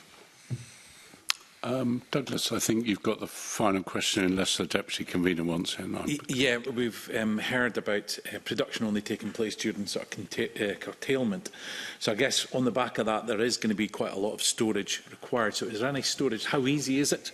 And how much is planned so far? Because like Lewis, for example, there's no storage proposed at the hydrogen, the Contour plant. So where would all this storage be? Maybe start with Lewis. Sure, yeah. So, I mean, it goes back to the point on networks again. We've got to have large-scale networks in place that link up production, storage and demand. In terms of storage opportunities, you've got sort of 4 key ones. There's lined caverns, there's salt caverns. Do we have any of that? We have, in Scotland, there's no onshore salt caverns, but Scotland does have saline aquifers and depleted gas fields, which are opportunities for storage. The key point I'd make on storage, beyond networks and just the need to make sure we're all linked up so that we decouple the requirement for production to be co-located with storage, with demand, which is an extremely hard task, is to really get storage moving. We need to have development funding. There is a UK government business model for hydrogen storage that's being planned, but clearly you're only then getting some certainty on your development expenditure at the point that you've reached commercial operations, whereas where a number of these hydrogen development projects, hydrogen storage projects, will fall away because the substrata geology, the integrity of that, it just isn't sufficient for hydrogen. So it has a very high risk profile, hydrogen storage, when developing it, because you need to really understand the geology and the interaction of that geology with hydrogen. So my sort of policy ask would be that development support funding is granted to kickstart hydrogen storage opportunities. Mm-hmm. And do we need that storage plan in place before we sort of move on with many of these other things? So by the time you have a dedicated network in place for green hydrogen, you will want storage, yes. Where for the stepping stone of blending into the existing natural gas system, you don't need storage. You can rely on the UK's existing storage, such as Rough gas facility, which is a very large project. Anybody else want to say anything about storage? No. Fine, thank you. I think the Deputy Convener wants in with a follow-up question. Michael. Thanks, Convener. Could I ask each of the panel if there is one single policy option that government could take forward to support the sector, what would that policy option be? And I'm going to be really tight. I think to reiterate what the Deputy Convener said, one per panel. No, that's not one long list. Who do you want to start, Michael? Why don't we start with Bill and work our way along? I knew you were going to come to me. There isn't one. I would have to come back to you on that, but there are many requirements to get hydrogen to work, which is actually looking at the longer term. I don't have a particular piece of policy there's no silver bullet in policy. It needs to be. Energy is very complicated. The way it's the policy is around it. Everything from electricity grid regulation, encouraging electricity grid development rather than actually production, etc. So there's loads of different policies that need changing. Lewis. Yeah, so we today, Statera, we've spoken about reforming the business model, hydrogen storage, the need there, networks, and unlocking low power prices for electrolysis. I think the number one and the first step for us would be blending into the existing natural gas system. That will immediately allow projects to scale. It will allow the hydrogen production cost to drop by about 30%. And that saving, just to be clear, on a full 3 gigawatt Kintor project, a saving of a 30% reduction on the hydrogen business model equates to about 10 billion in avoided subsidies. So these are policy points that could be changed today that have very, very material consequences or outcomes. Mark. I think tell us where you want it. Identify that clear market that you want us to address with scale. Where is it? Who is it? And they have to be at the table with us, and I think we can get on and try and solve some of the problems. I think a policy around encouraging the co-location of green hydrogen production alongside our wastewater treatment plants, because the opportunities of using the waste heat and oxygen produced by electrolysis to drive very significant efficiencies within the wastewater treatment plants themselves, which in turn adds value to what are traditionally waste products from electrolysis that have no value in the kind of big schemes we've been talking about. But that brings then down the cost of the hydrogen that is produced. So, yeah, the policy around trying to combine those two elements together, I think, would be very helpful for a part of the sector. And one from you, Tim. A combination of Mark and Lewis's. So it's that whole energy system, national strategic energy spatial plan, and as part of that hydrogen core network, blending and enabling that hydrogen core network on a 100% hydrogen enduring basis. Deputy Convener, are you happy with your answers? Yeah, there's a fair mix in there, Convener, thanks. Thanks very much, and thank you to the panel for coming in this morning and giving evidence and for helping us as we look at hydrogen and the future of it. I'm going to briefly suspend the meeting now to allow a changeover of witnesses, and I'd ask committee members to be back here at 11:05. Thank you.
Welcome back to this meeting of the Net Zero Energy and Transport Committee. We're going to hear from our second panel on hydrogen aspects of the Project Willow study, and this with a focus on Grangemouth as its potential role in relation to blue hydrogen and the use of carbon capture and storage technology to decarbonise the industry. I'm going to welcome to the meeting Stuart Hazeldine, Professor of Carbon Capture Storage School of Geoscience, University of Edinburgh. And Stuart, thank you for submitting the written evidence which you did to us. And Nick Braley, the General Manager for the ACORN project, Professor Hannah Chalmers, Personal Chair of Sustainable Energy Systems, School of Engineering, University of Edinburgh, and Professor Mercedes Moreto-Varlo, who is the Director of the UK Industrial Decarbonisation Research and Innovative Centre, Heriot-Watt University. Some of the longest descriptions I think that I've had.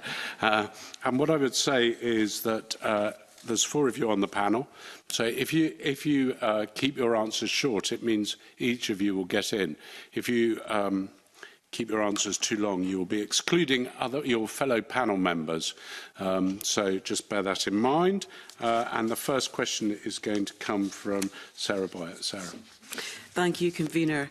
I wanted to ask you all what you think about the current options of hydrogen support schemes from the Scottish and the UK government.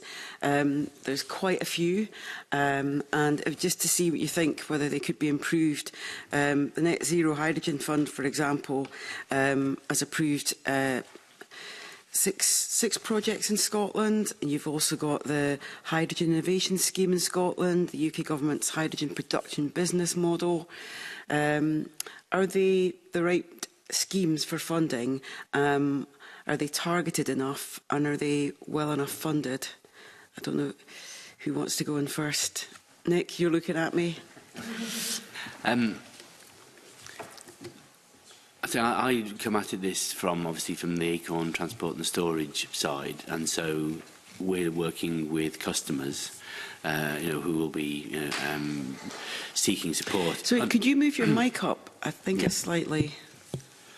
Is that better? Yeah, that's better, thanks. Yeah, so I come at this from the transport and storage side, and so it is our customers who are receiving the support through the business models, the hydrogen business models. So I'm not deeply familiar with the difference between all of the different business models. I think it's fair to say that what the government is trying to do is to provide a foundation for the establishment of an industry, taking and sharing risk with industry.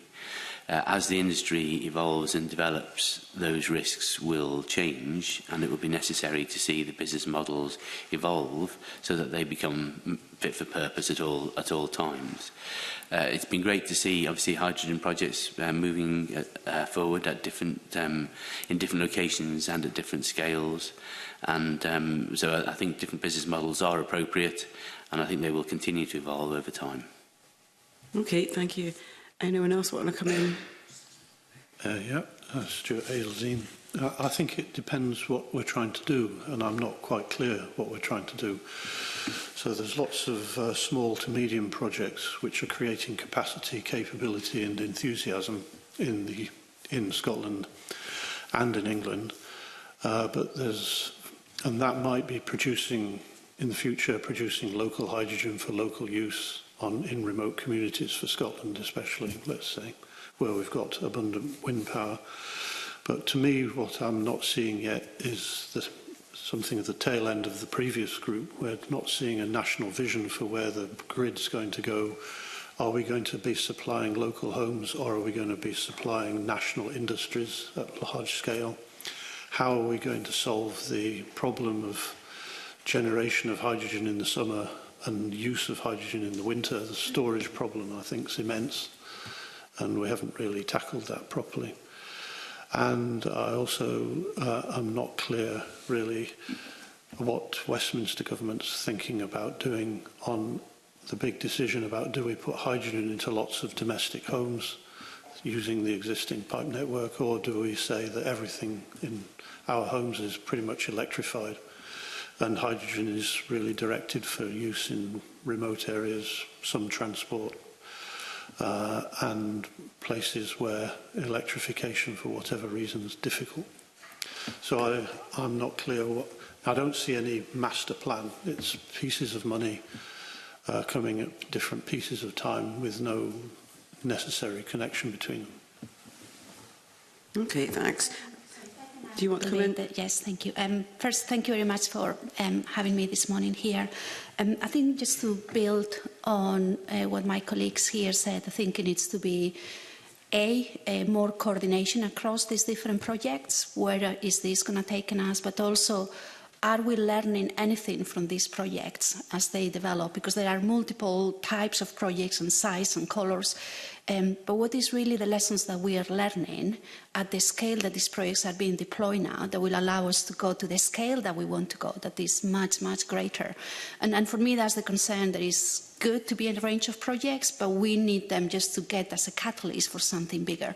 And I don't see how that transformative step is going to happen unless there is more coordination. Okay, you would come in? No. Okay, well, one of the comments in the last round was that the funding was transformative. How would that relate through to Project Willow in terms of the funding available? Do you think it's got the incentives that will actually help deliver? We were looking at Project 6 to 9 in terms of that transition. Anyone got an answer on that?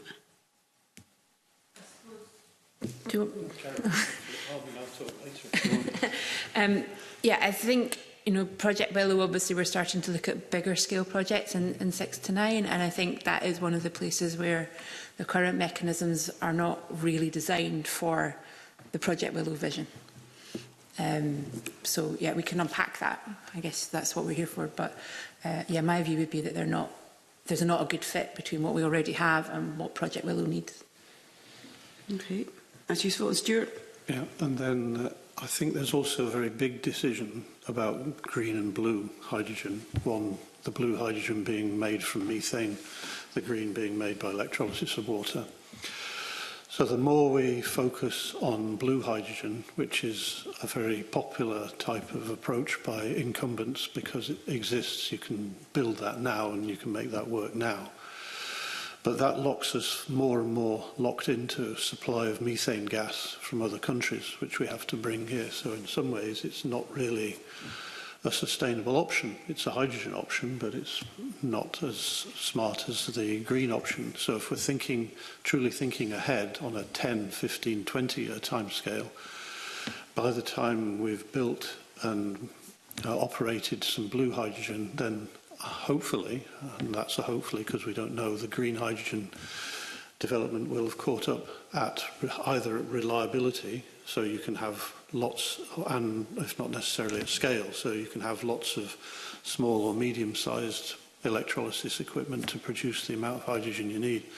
Because if the whole ethos of Grangemouth Shift and Project Willow is to be sustainable and circular and ecologically great, etc., then it seems to me perverse to go down a blue hydrogen route. Yeah. Thanks very much. Thank you. Nick, thank you also for not pointing out my bad manners, for not thanking you for your paper as well. But I do formally thank you for providing the papers. One thing we've heard this morning, sorry, Mark, did you want to come in at this stage, or are you happy for me to go with my question? Sorry? No, fine. One thing we heard this morning about was the production of hydrogen, probably not necessarily at Grangemouth, and moving it to Grangemouth so it could be used. Do you all agree with that? Do you think that's the way we should be going? Nick, do you want to come in? I think as we think about the evolution of the hydrogen networks and the evolution of Grangemouth, we need to think about how is this what is the pathway that we are on? What are the first steps that we take, and how does this evolve over time? Picking up what Stuart was saying, the creation of blue hydrogen at Grangemouth is something which we can do quickly, and we can do it now at scale. It can deliver a low carbon fuel switching option for Grangemouth. And therefore that would likely be developed on site.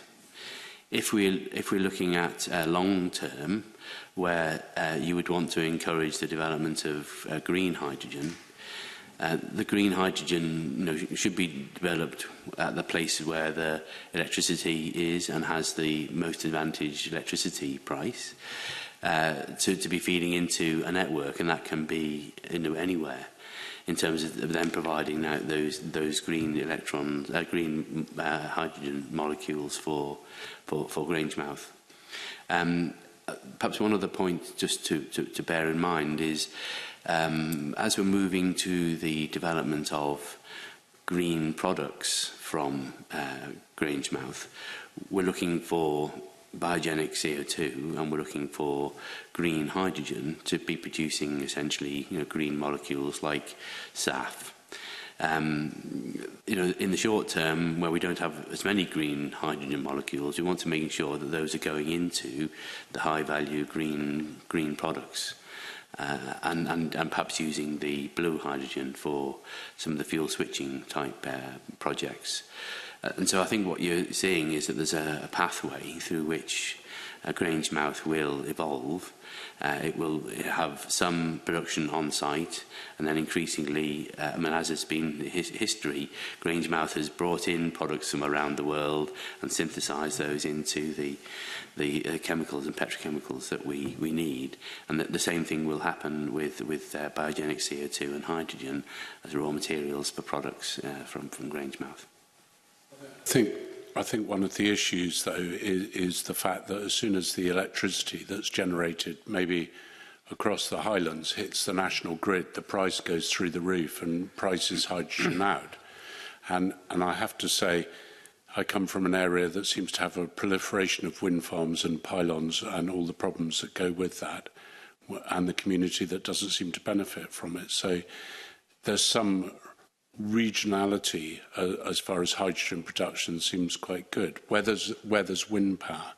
The other issue is water, and we're at the situation now where I think just about all of Scotland is potentially in a drought situation. Yet we seem to be concentrating hydrogen from water on the east coast, when traditionally it's always the west coast that's had more water. Do we need a more joined up thinking about all of those points? Mercedes, do you want to come in on that?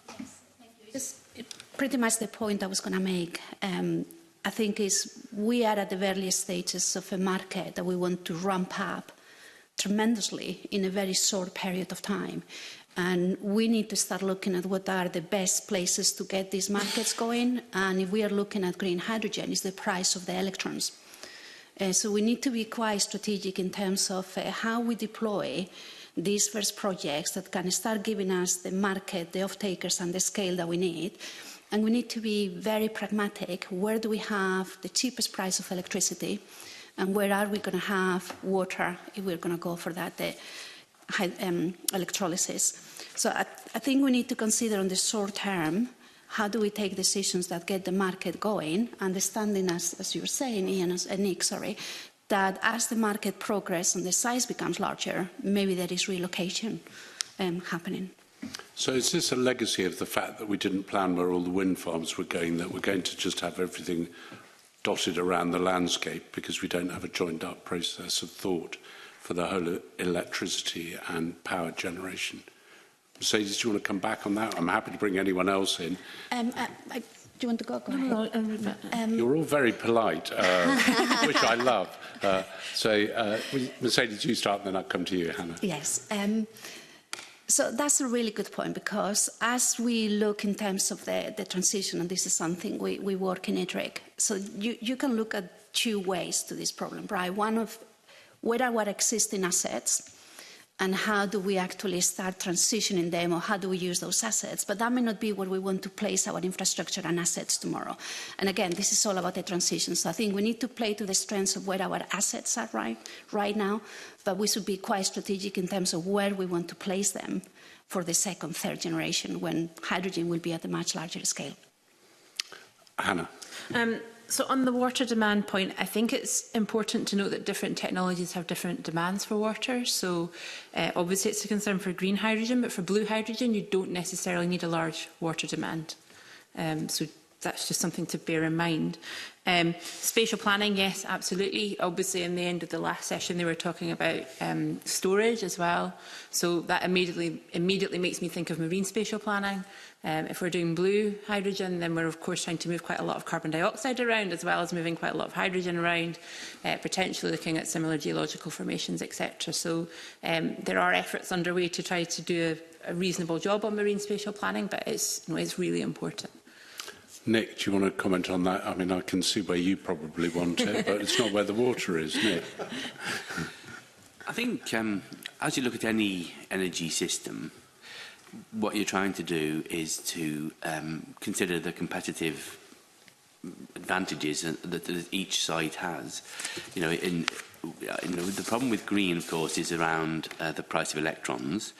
What we're hoping in the future, of course, is that with increasing levels of wind, we'll be able to get lower price electrons, and we should be placing the green hydrogen production at the location where those cheaper green electrons are, and we have access to water.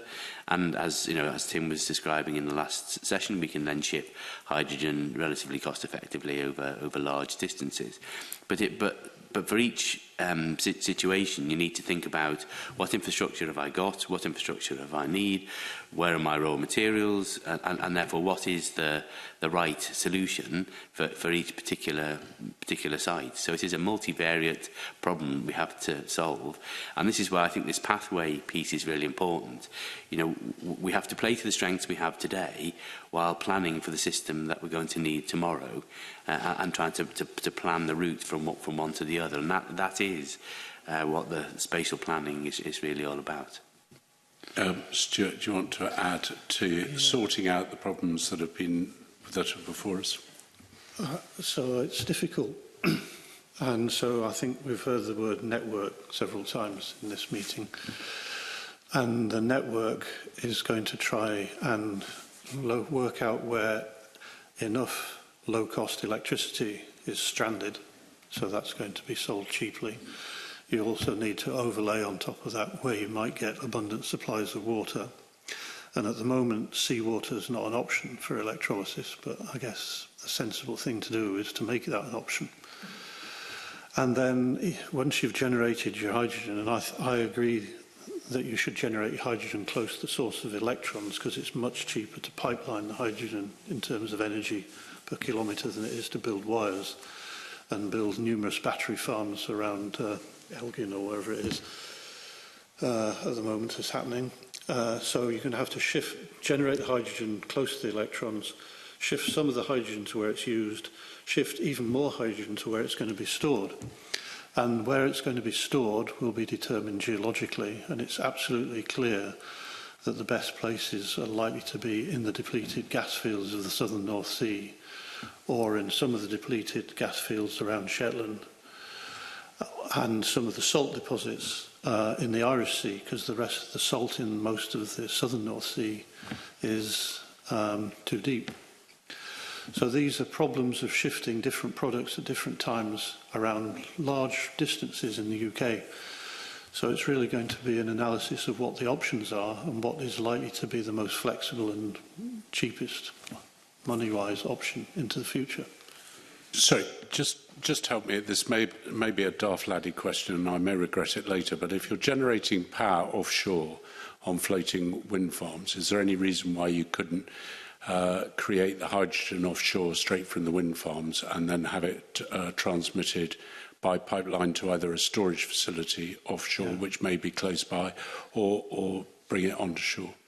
Well, my perception is that there's a well-advanced plan from SSE to build a big island on the Dogger Bank and do exactly that. Okay. I maybe need to look at it a bit more, Nick. think it depends on the size of the facilities offshore.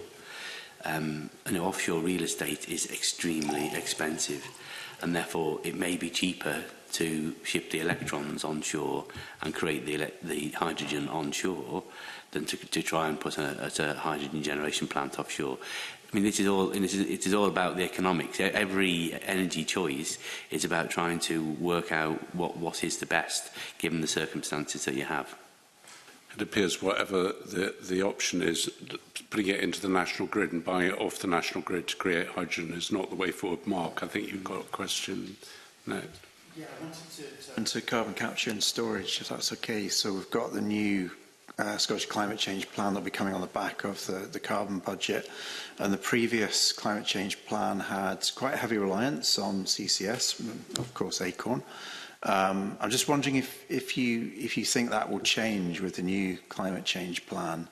And obviously we're aware of the track 1, track 2 kind of issues around delays, but also if there's anything else has really changed in the last couple of years in relation to the prioritisation of CCS and its contribution within that climate change plan.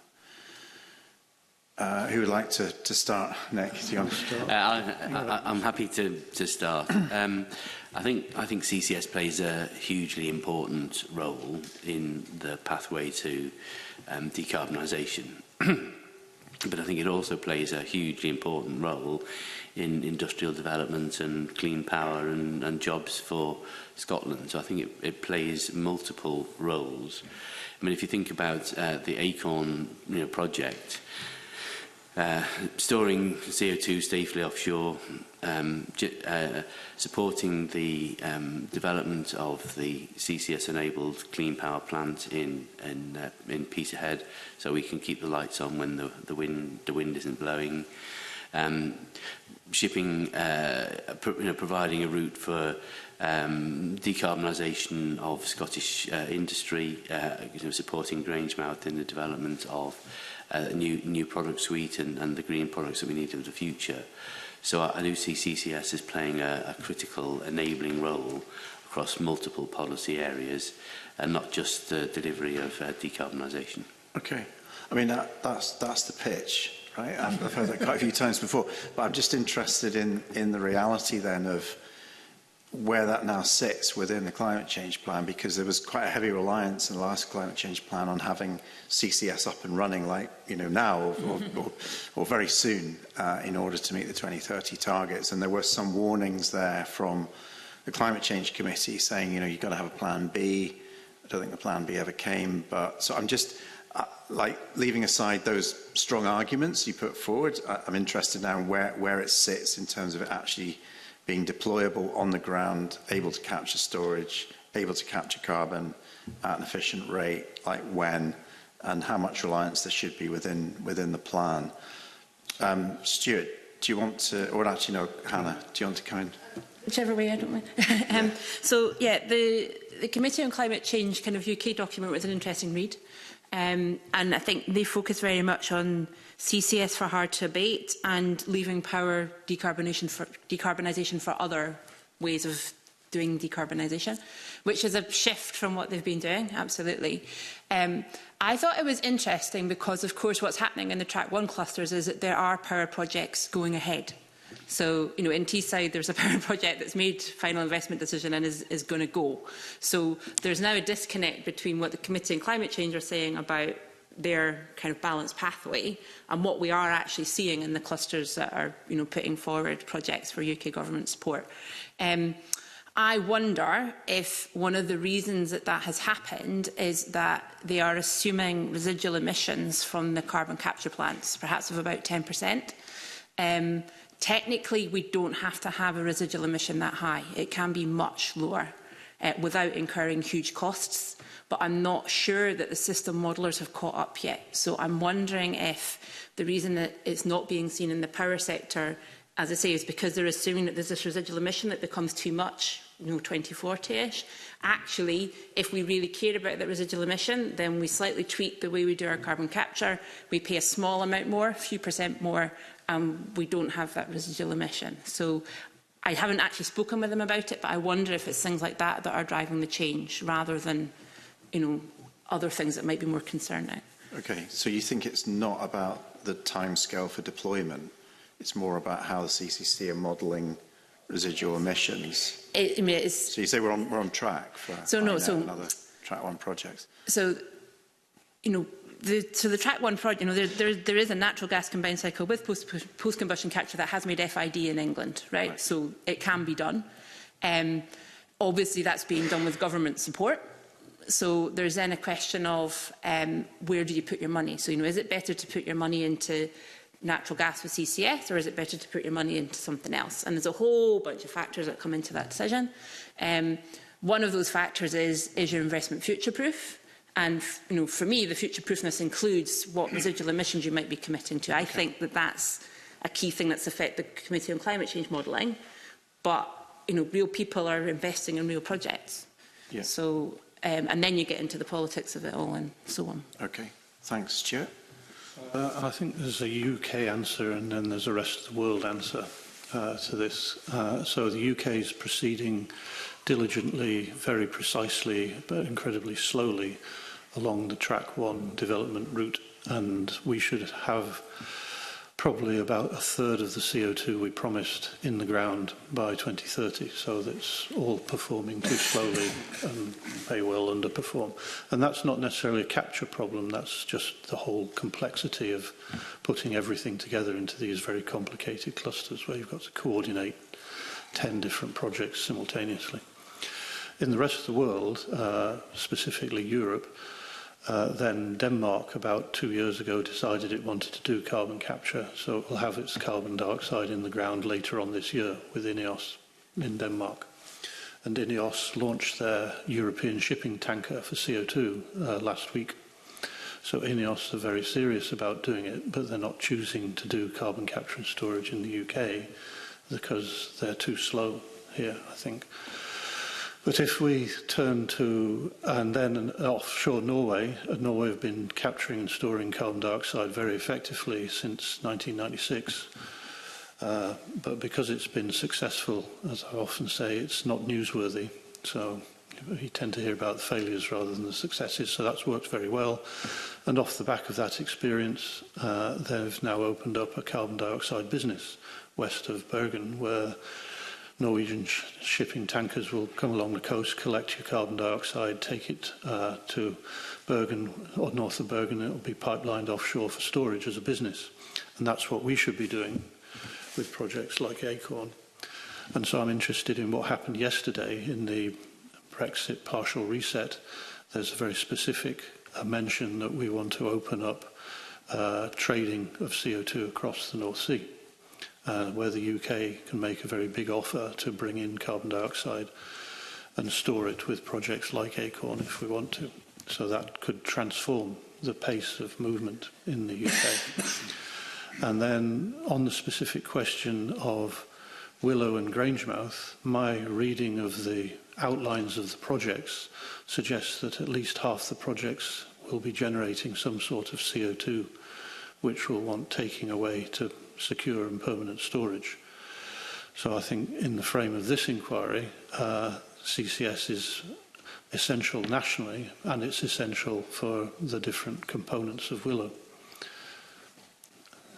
Right. Mercedes, do you? I think building on what has been said, I think there are two angles here. One of them is CCUS as a market opportunity, and how we make sure that that happens, and that's not just for our territorial emissions. And then looking in terms of what Carbon Budget 7 is telling us for our territorial emissions. And if you look at Carbon Budget 7, CV7, electrification has picked up significantly compared to previous versions, if you want, of the Carbon Budget 6. So I think electrification is playing a much bigger role now in CV7, and we can see that is also not just for domestic use, but also when we look in terms of electrification and electrifying industry. There are opportunities around heat, particularly if it is low to medium heat, that you can actually electrify. And that's becoming quite an opportunity now, because for all the reasons that Stuart said, we should have more CO2 in the ground than what we have now. we need to pick up more the pace. And in the absence of that pace, there are other opportunities that may be coming up. But again, CCUS, we do need it. And it's not only that we need it for our territorial emissions, it's a market opportunity for Scotland because of all the storage that we have in the North Sea. And I think we should be able to keep that there are two ways of looking at this. What do I do with my territorial emissions? But my market opportunity is well beyond my territorial emissions. Okay. Right, thanks for those answers. I'd just like to go back to a question then that I asked the first panel, and that's around, which sectors, so back to hydrogen again, which sectors should we really be prioritising in terms of hydrogen use? And, we've had some discussion the last couple of weeks around, potential to bring back fertiliser manufacturing. We've talked about hard to abate sectors in particular. There's been some discussion around wider use of hydrogen in heating, its applicability or not. So I'm interested in your thoughts on that. Mercedes, you're nodding and your mic's still on. Would you like to come back in on that? I don't want to... Okay, so I need to stop nodding then too. Yeah. No, absolutely, no problem. So in terms of the way we look at hydrogen, there has to be horses for horses, or whatever is the expression now. And I think we need to move a little bit away from this thing that hydrogen can do everything. If we want to catalyse a market going soon, we need to find where the best opportunities are for hydrogen. And right now, those best opportunities are actually in the industrial sector. The industrial sector already are using hydrogen. They already have experience. We need to make sure that they produce it in a way that is more sustainable. But they have infrastructure, they have skills, they have some of the transport that they do within the site. So we need to focus on industrial sector. I think other sectors like domestic and transport, they have other opportunities. On the much longer term, where you may see an opportunity for hydrogen is to decarbonise other very difficult sectors, like possibly even aviation. But that will be on the longer term. Shorter term industry, we can do that now. We are already doing it. We need to do more of that. Industries like steel don't have many other options, and hydrogen is used in the industrial sector. Medium term, I would say sustainable aviation fuels, where hydrogen is actually used to produce a fuel, not used directly as a fuel. And in the longer term, we actually published a paper on this, is where hydrogen may be used directly as a transport for aviation. But we need to look at timelines for that. Okay, so would you say then that the Project Willow projects then sort of broadly align with where you see the priority sectors being going forward? There's nothing kind of missing in there. It's all about hard to abate sectors, all about derivatives. It's kind of quite aligned to where you think markets need to go. Yes, yeah. I mean, if we look in terms of the projects or the strands 6 to 9, that's the ones we are looking at today in this committee. We are looking there at HIFA. Well, that will have a very small market because it's a very small availability of HIFA, so that's never going to tip the scales in a sustainable aviation, but we can start doing it now. Fuel switching, e-methanol and e-ammonia. So I think all those are things that are, for the industrial sector, commodities that we need, and we need them at a much bigger scale. Yeah. Okay, Stuart, do you want to come in? Yes, I think I basically agree with all that type of argument that we should target hydrogen onto the added value products where we make something with the hydrogen and make more money as well as displacing carbon.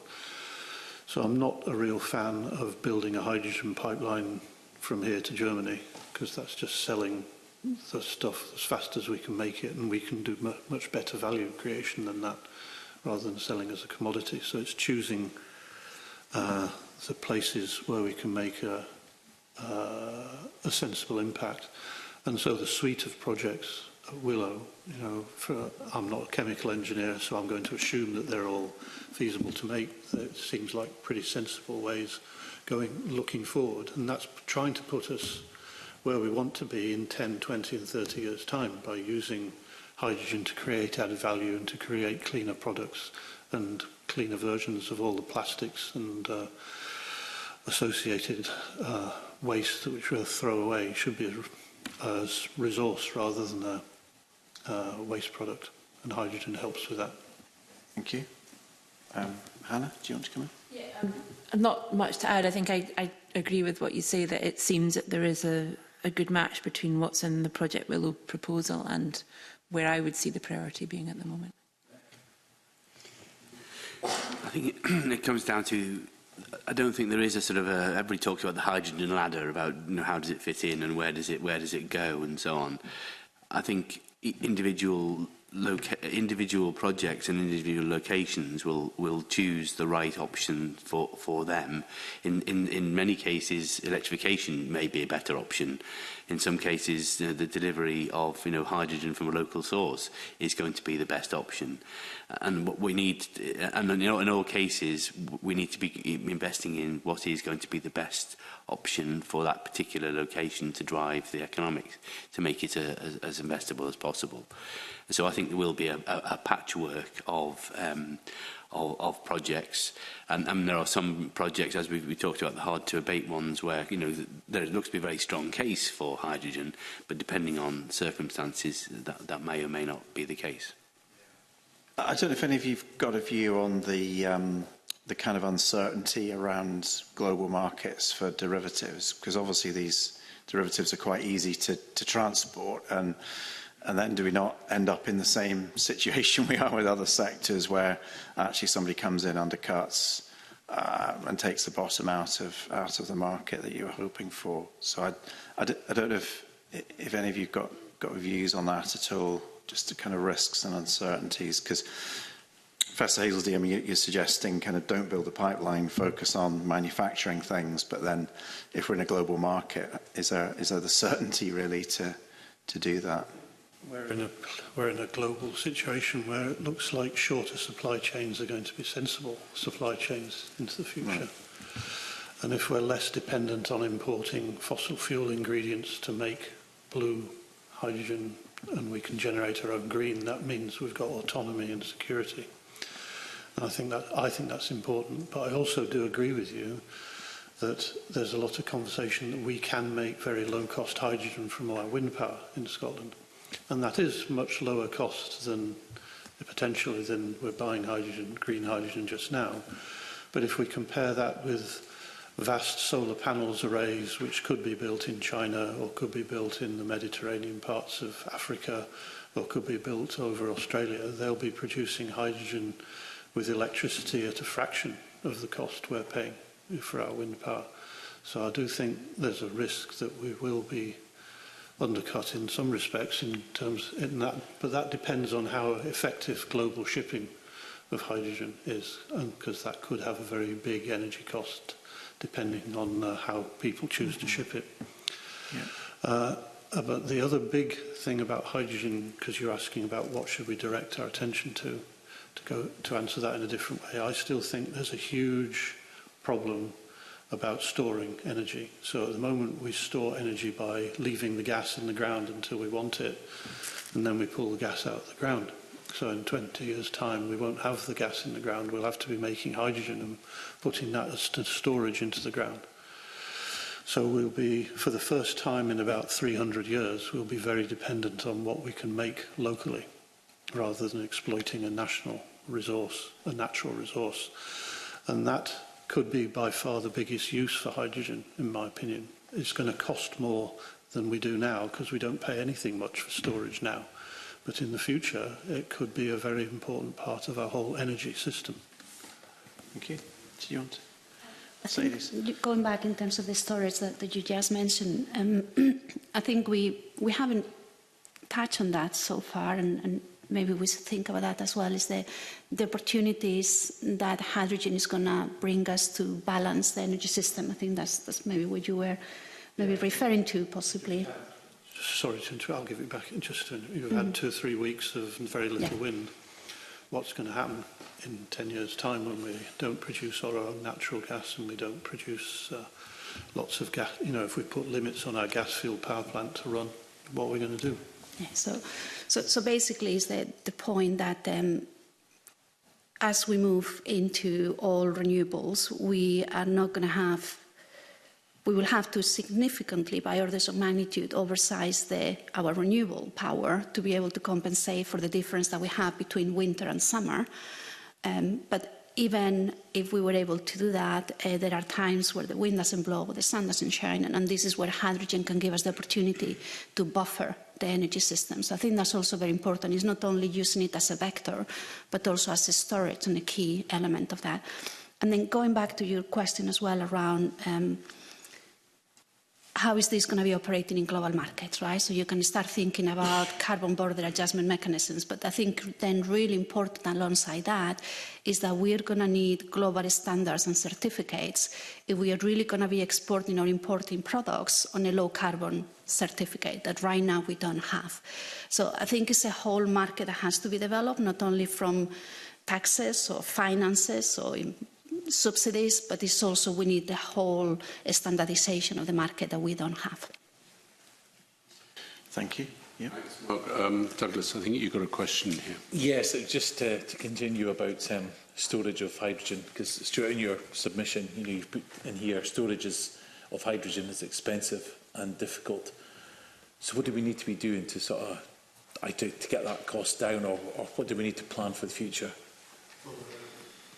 There are several different methods of storage, which I think the previous group will have talked to you about, storing it in pipelines, storing it in line caverns, storing it in salt, storing it in depleted gas fields, storing it in giant gas tanks. But for very, very large scale, which is what I'm talking about here, effectively powering the country for 3 weeks for everything sort of scale, then the underground storage looks as though it's by far the most economically low cost.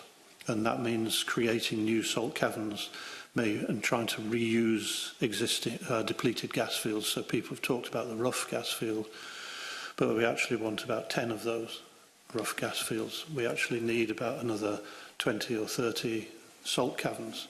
So all of that will be offshore. And so that's being planned and worked on academically.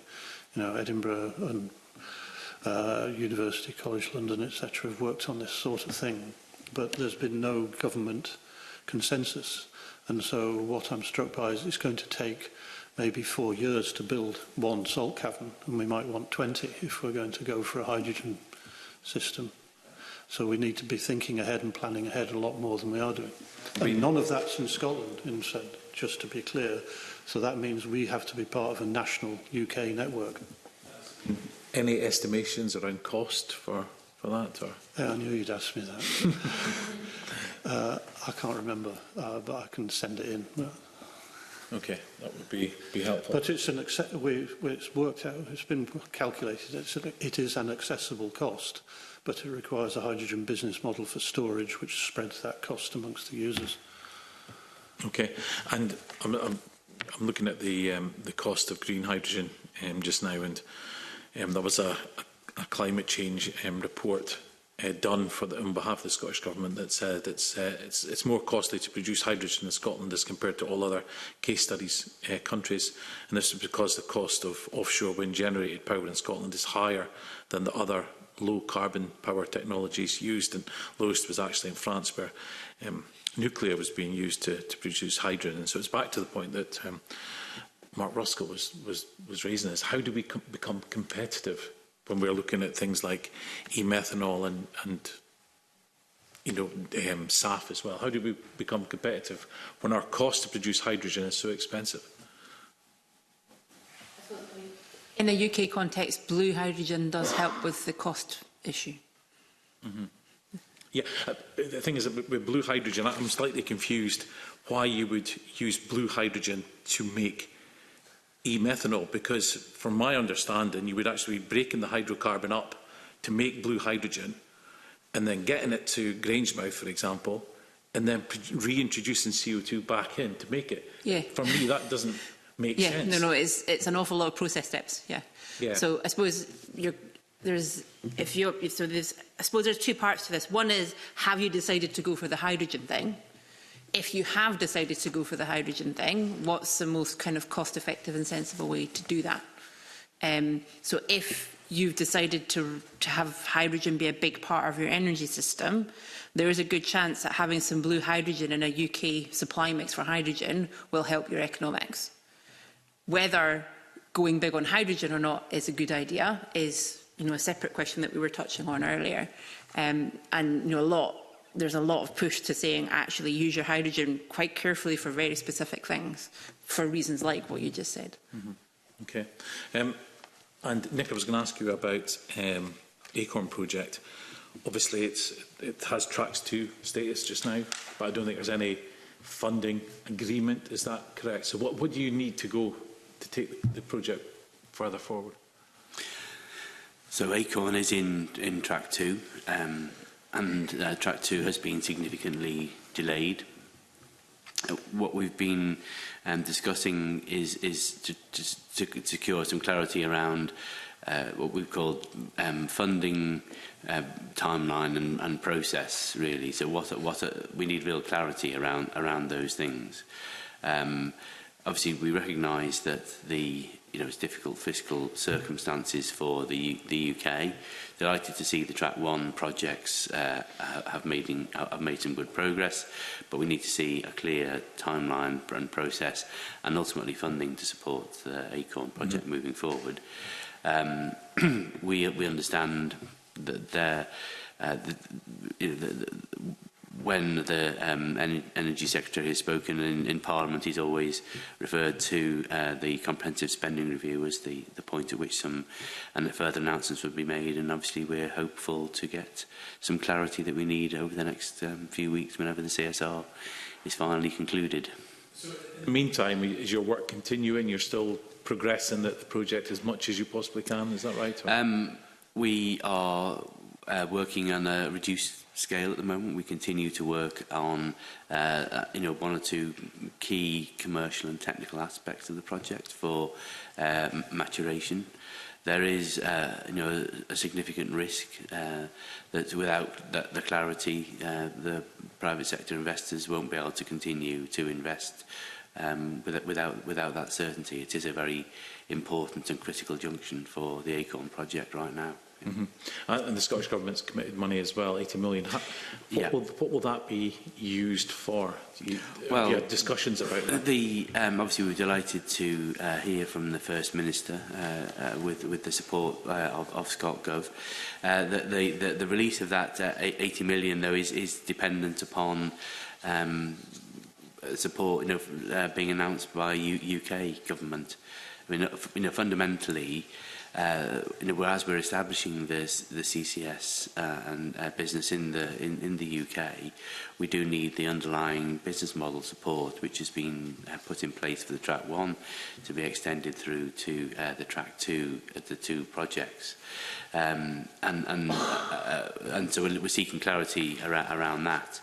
And I think the funding that the First Minister referred to, I think, was basically tied to securing clarity from the UK government around the long-term funding for Acorn as well.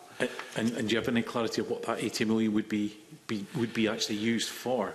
Not yet. We've had discussions with both UK government and Scottish government around the programme of works for the next few years to continue to mature Acorn, and also to look at how we can learn the lessons from the Track 1 projects in order to bring the next phase of CCUS forward, at lower costs. Everybody wants to see that done successfully. So ideally we'd be looking to see how funds could be deployed over the next couple of years to deliver that, to move the project forward and to learn the lessons from Track 1. But what we need right now is clarity from the UK government around the intent on Track 2, making the funding available and setting out the timetable and the process through which it will progress. Mm-hmm. And how much funding are you hoping from the UK government? What is the ask of them? When you look at, ultimately we're looking to secure commitments around the business model support that they have provided for Track 1 being extended through to Acorn, but also Viking under Track 2.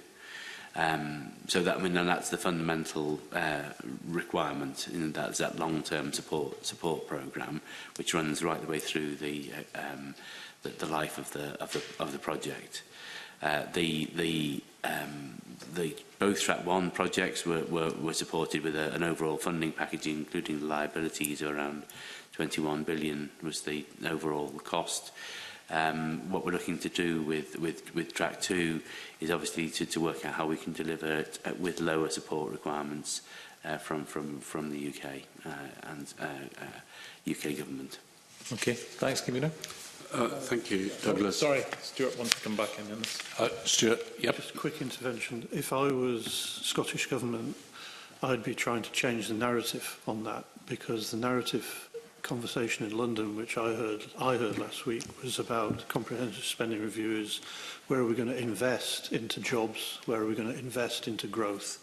Where are we going to invest into sustainability and making the UK a leader? It wasn't about how are we going to solve our climate problem anymore.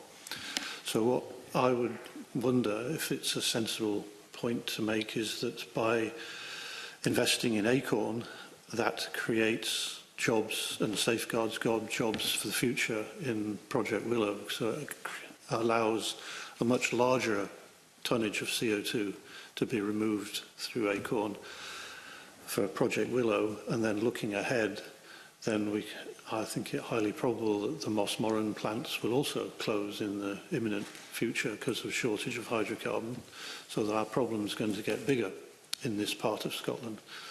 So that creates a very different investment case for the Acorn style of project, taking away CO2 from that new green industrial area. And it enables us to compete with probably 10 million tonnes a year, which the Viking project is going to be offering. So compared to that, we're not competitive in terms of investing in large amounts of CO2 takeaway. So I would change the argument. Okay, Michael, I think you want to come in with some questions on this. Yeah, thanks, Convener. I just wanted to pick up on Nick's point around the delay in the Track 2 process to date. And I think it would be helpful maybe to understand a bit more around the potential implications this has for the partners in Acorn. Exactly how much longer do you think the partnership will remain together if there continues to be delays around the decision on providing the commercial support that's necessary for Acorn to be delivered? I think as there's not only the Acorn partners, but we have to look more widely through to the Scottish cluster. So that is all of the potential users of the Acorn TNS network. I think we have a very clear vision about how we can deliver CCUS for Scotland. Which provides benefits for clean power, the decarbonisation, and the support of industrial development in Scotland. And I think that's really important. So we see Acorn as a really critical project for Scotland, which underpins a large portion of its economic future, the economic future of its industrial base. How long? Unfortunately, the Acorn has been subject to extended delays, not just with Track 2, but right the way through. It's had a 10 or 15 year sort of history of trying to secure progress for CCS in Scotland. Many of the investors in Acorn and the Scottish cluster have invested significant sums over a very extended period. And I think there is a real risk that without clarity at this point in time, that those investors will not be able to make, continue to invest without that clarity around the next steps. And so the project would be on ice. So it is really important right now that we get clarity from government around the intention to move forward with Acorn. So if we fast forward to this time next year, and if no substantial progress has been made on Track 2 status, Do you think the investors will remain engaged in the project, whether it be at Acorn level or within the wider Scottish cluster? I think all of the Scottish cluster partners want to see Acorn a success. I think the question that they're struggling with is how they will continue to justify any further investment in DevEx to continue to move the project forward. Some of the customer projects will be struggling to demonstrate to their boards that they have a viable project to move forward with on a timescale that's reasonable, and therefore their boards may cease to want to invest, and those projects may slip away. From a TNS network perspective, investors are looking at opportunities around the world, and you will have seen, as Professor Hazeldine was saying, that CCS is progressing quickly in other jurisdictions, and so some of the funds which would have been directed into the UK and Scotland may indeed seek investment opportunities elsewhere. Without clarity around funding support and the timescale over which this has happened, it's very hard for any board to continue to invest DevEx at risk, and that's just a reality, unfortunately. Yeah, which is perfectly understandable as well, given the costs involved in making investments. Do you have a view on how close we are to Acorn going on ice? I think we're at a critical junction right now. If you look back, all of the statements have been around the importance of the CSR for clarity around Track 2. And we are looking to secure some statements in the CSR around the intention of the government to move forward with Acorn and the other track projects. And if that clarity is not provided, is it likely to go on ice? Well, we'll have to see what's said. I don't know. Okay. I can't speak, obviously, for my individual investors as to what their perspectives will be. I think there has been a huge amount of commitment over a very long period of time, and everybody wants to see this as a success. And at the moment, as a project, I am planning on success. However, without some clear steer from government, it's very hard to stay on that trajectory. Yeah, I think the longer there's uncertainty, it's difficult for boards to make a decision on stop going any investment decisions. So, yes. So if clarity is not provided, it's eventually going to run into trouble. So, thanks, convener. Thank you. We almost got involved in politics there for a moment, or maybe we did. Bob, I think yours are the next questions. Thanks, convener. Well, good afternoon now, everyone. It's not good morning anywhere.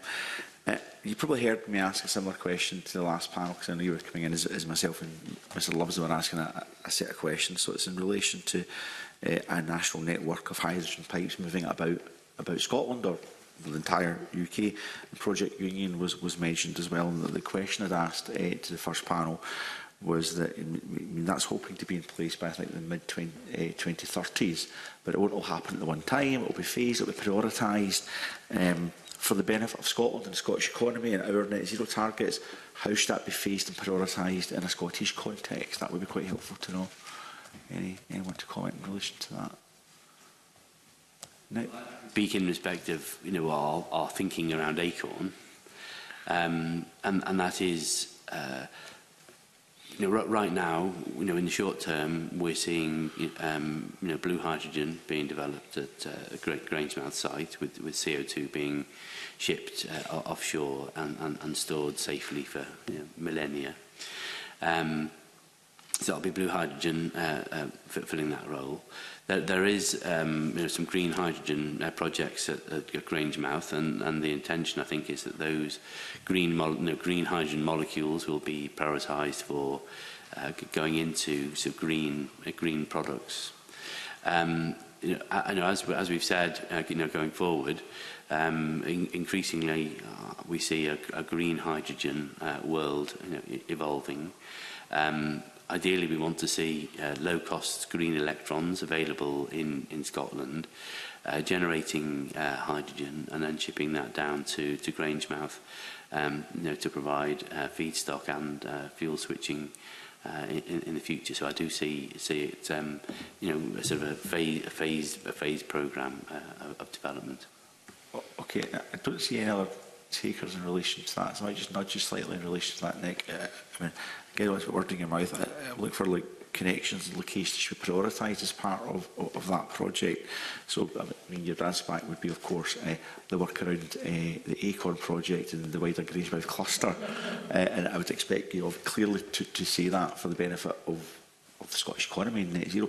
Is there any other prioritisation in a Scottish context you think should happen? You don't have to have an answer to that, but it's just one of the things we heard earlier on, Convener, was that we're hopefully going to do everything that's required to be done, but it was the uncertainty in relation to when it's going to happen and the sequencing of how it's going to happen is leading to some uncertainty in relation to business investment, and investors wanting that certainty and that kind of line of investment, knowing that they're going to get back and whether the infrastructure is going to be there. Is that something that you've experienced in talking with investors, and are there any other parts of Scotland you want to talk about prioritisation of that network? Well, I mean, all industrial investors are seeking certainty. That is what fundamentally underpins their ability to make investment choices.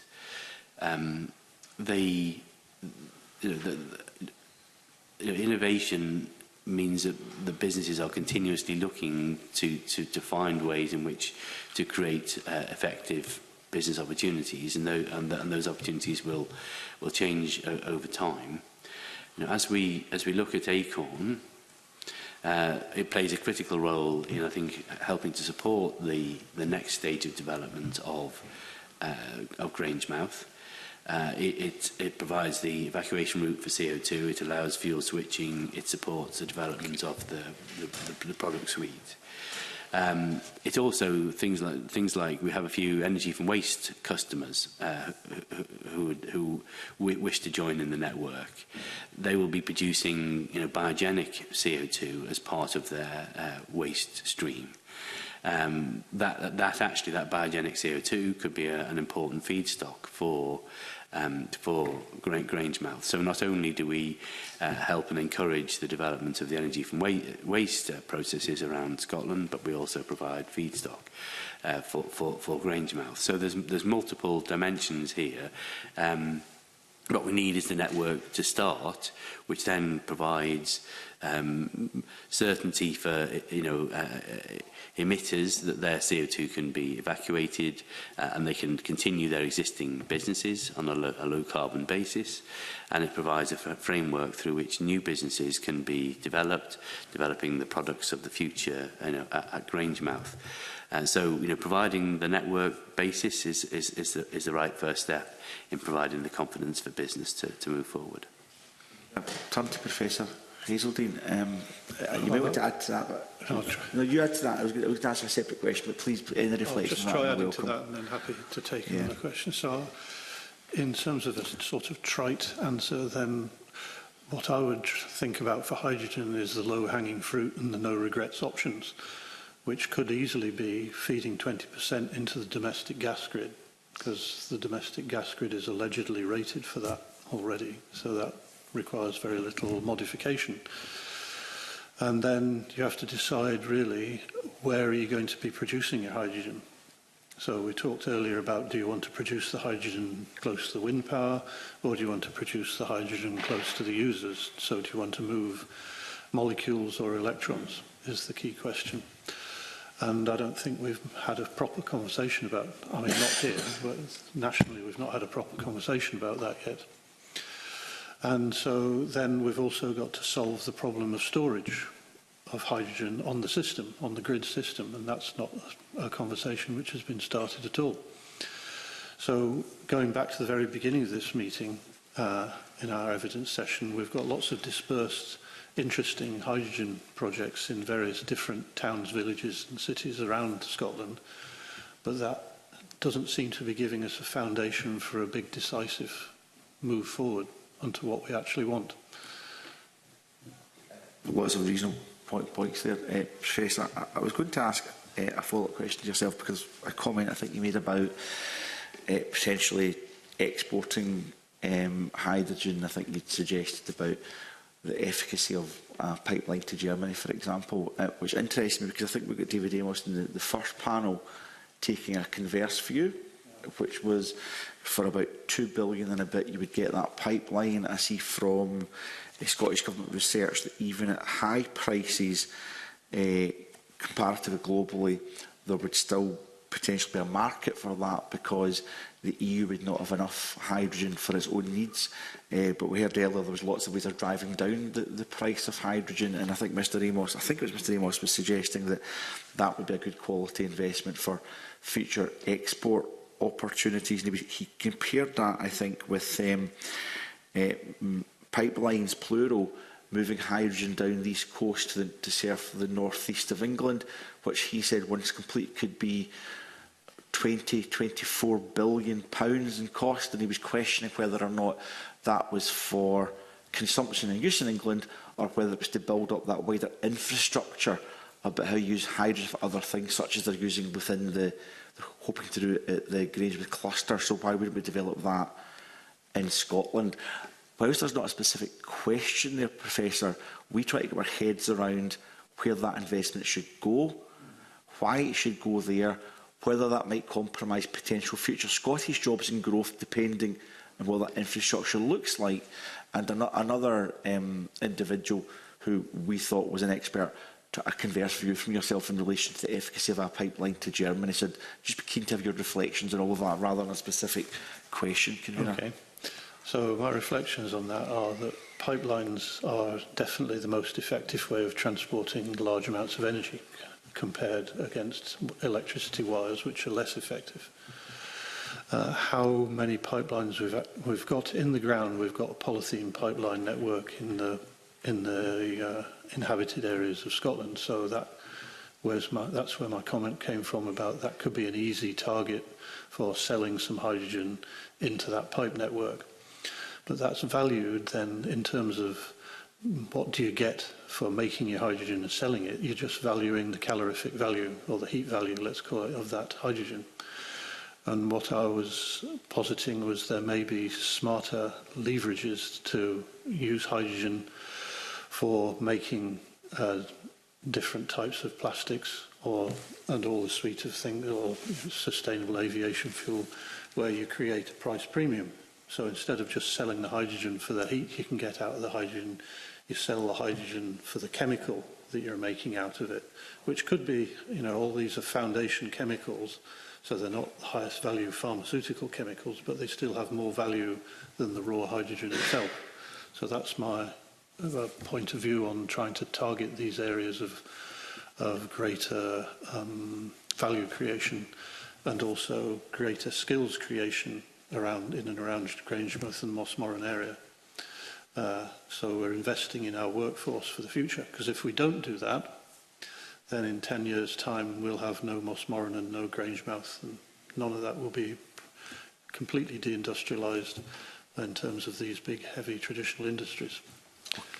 So that's my point of view on that. And I did have another point of view, but I've temporarily forgotten it. Yeah, I'm sure another member will afford you to come back in later. It's one of those things where another witness seemed to give a converse point of view, so just trying to get on balance, working out where that matter is. So all these things are true. Right. It depends which question you're answering, and again, I'm not sure which question we're asking to get the answer to it.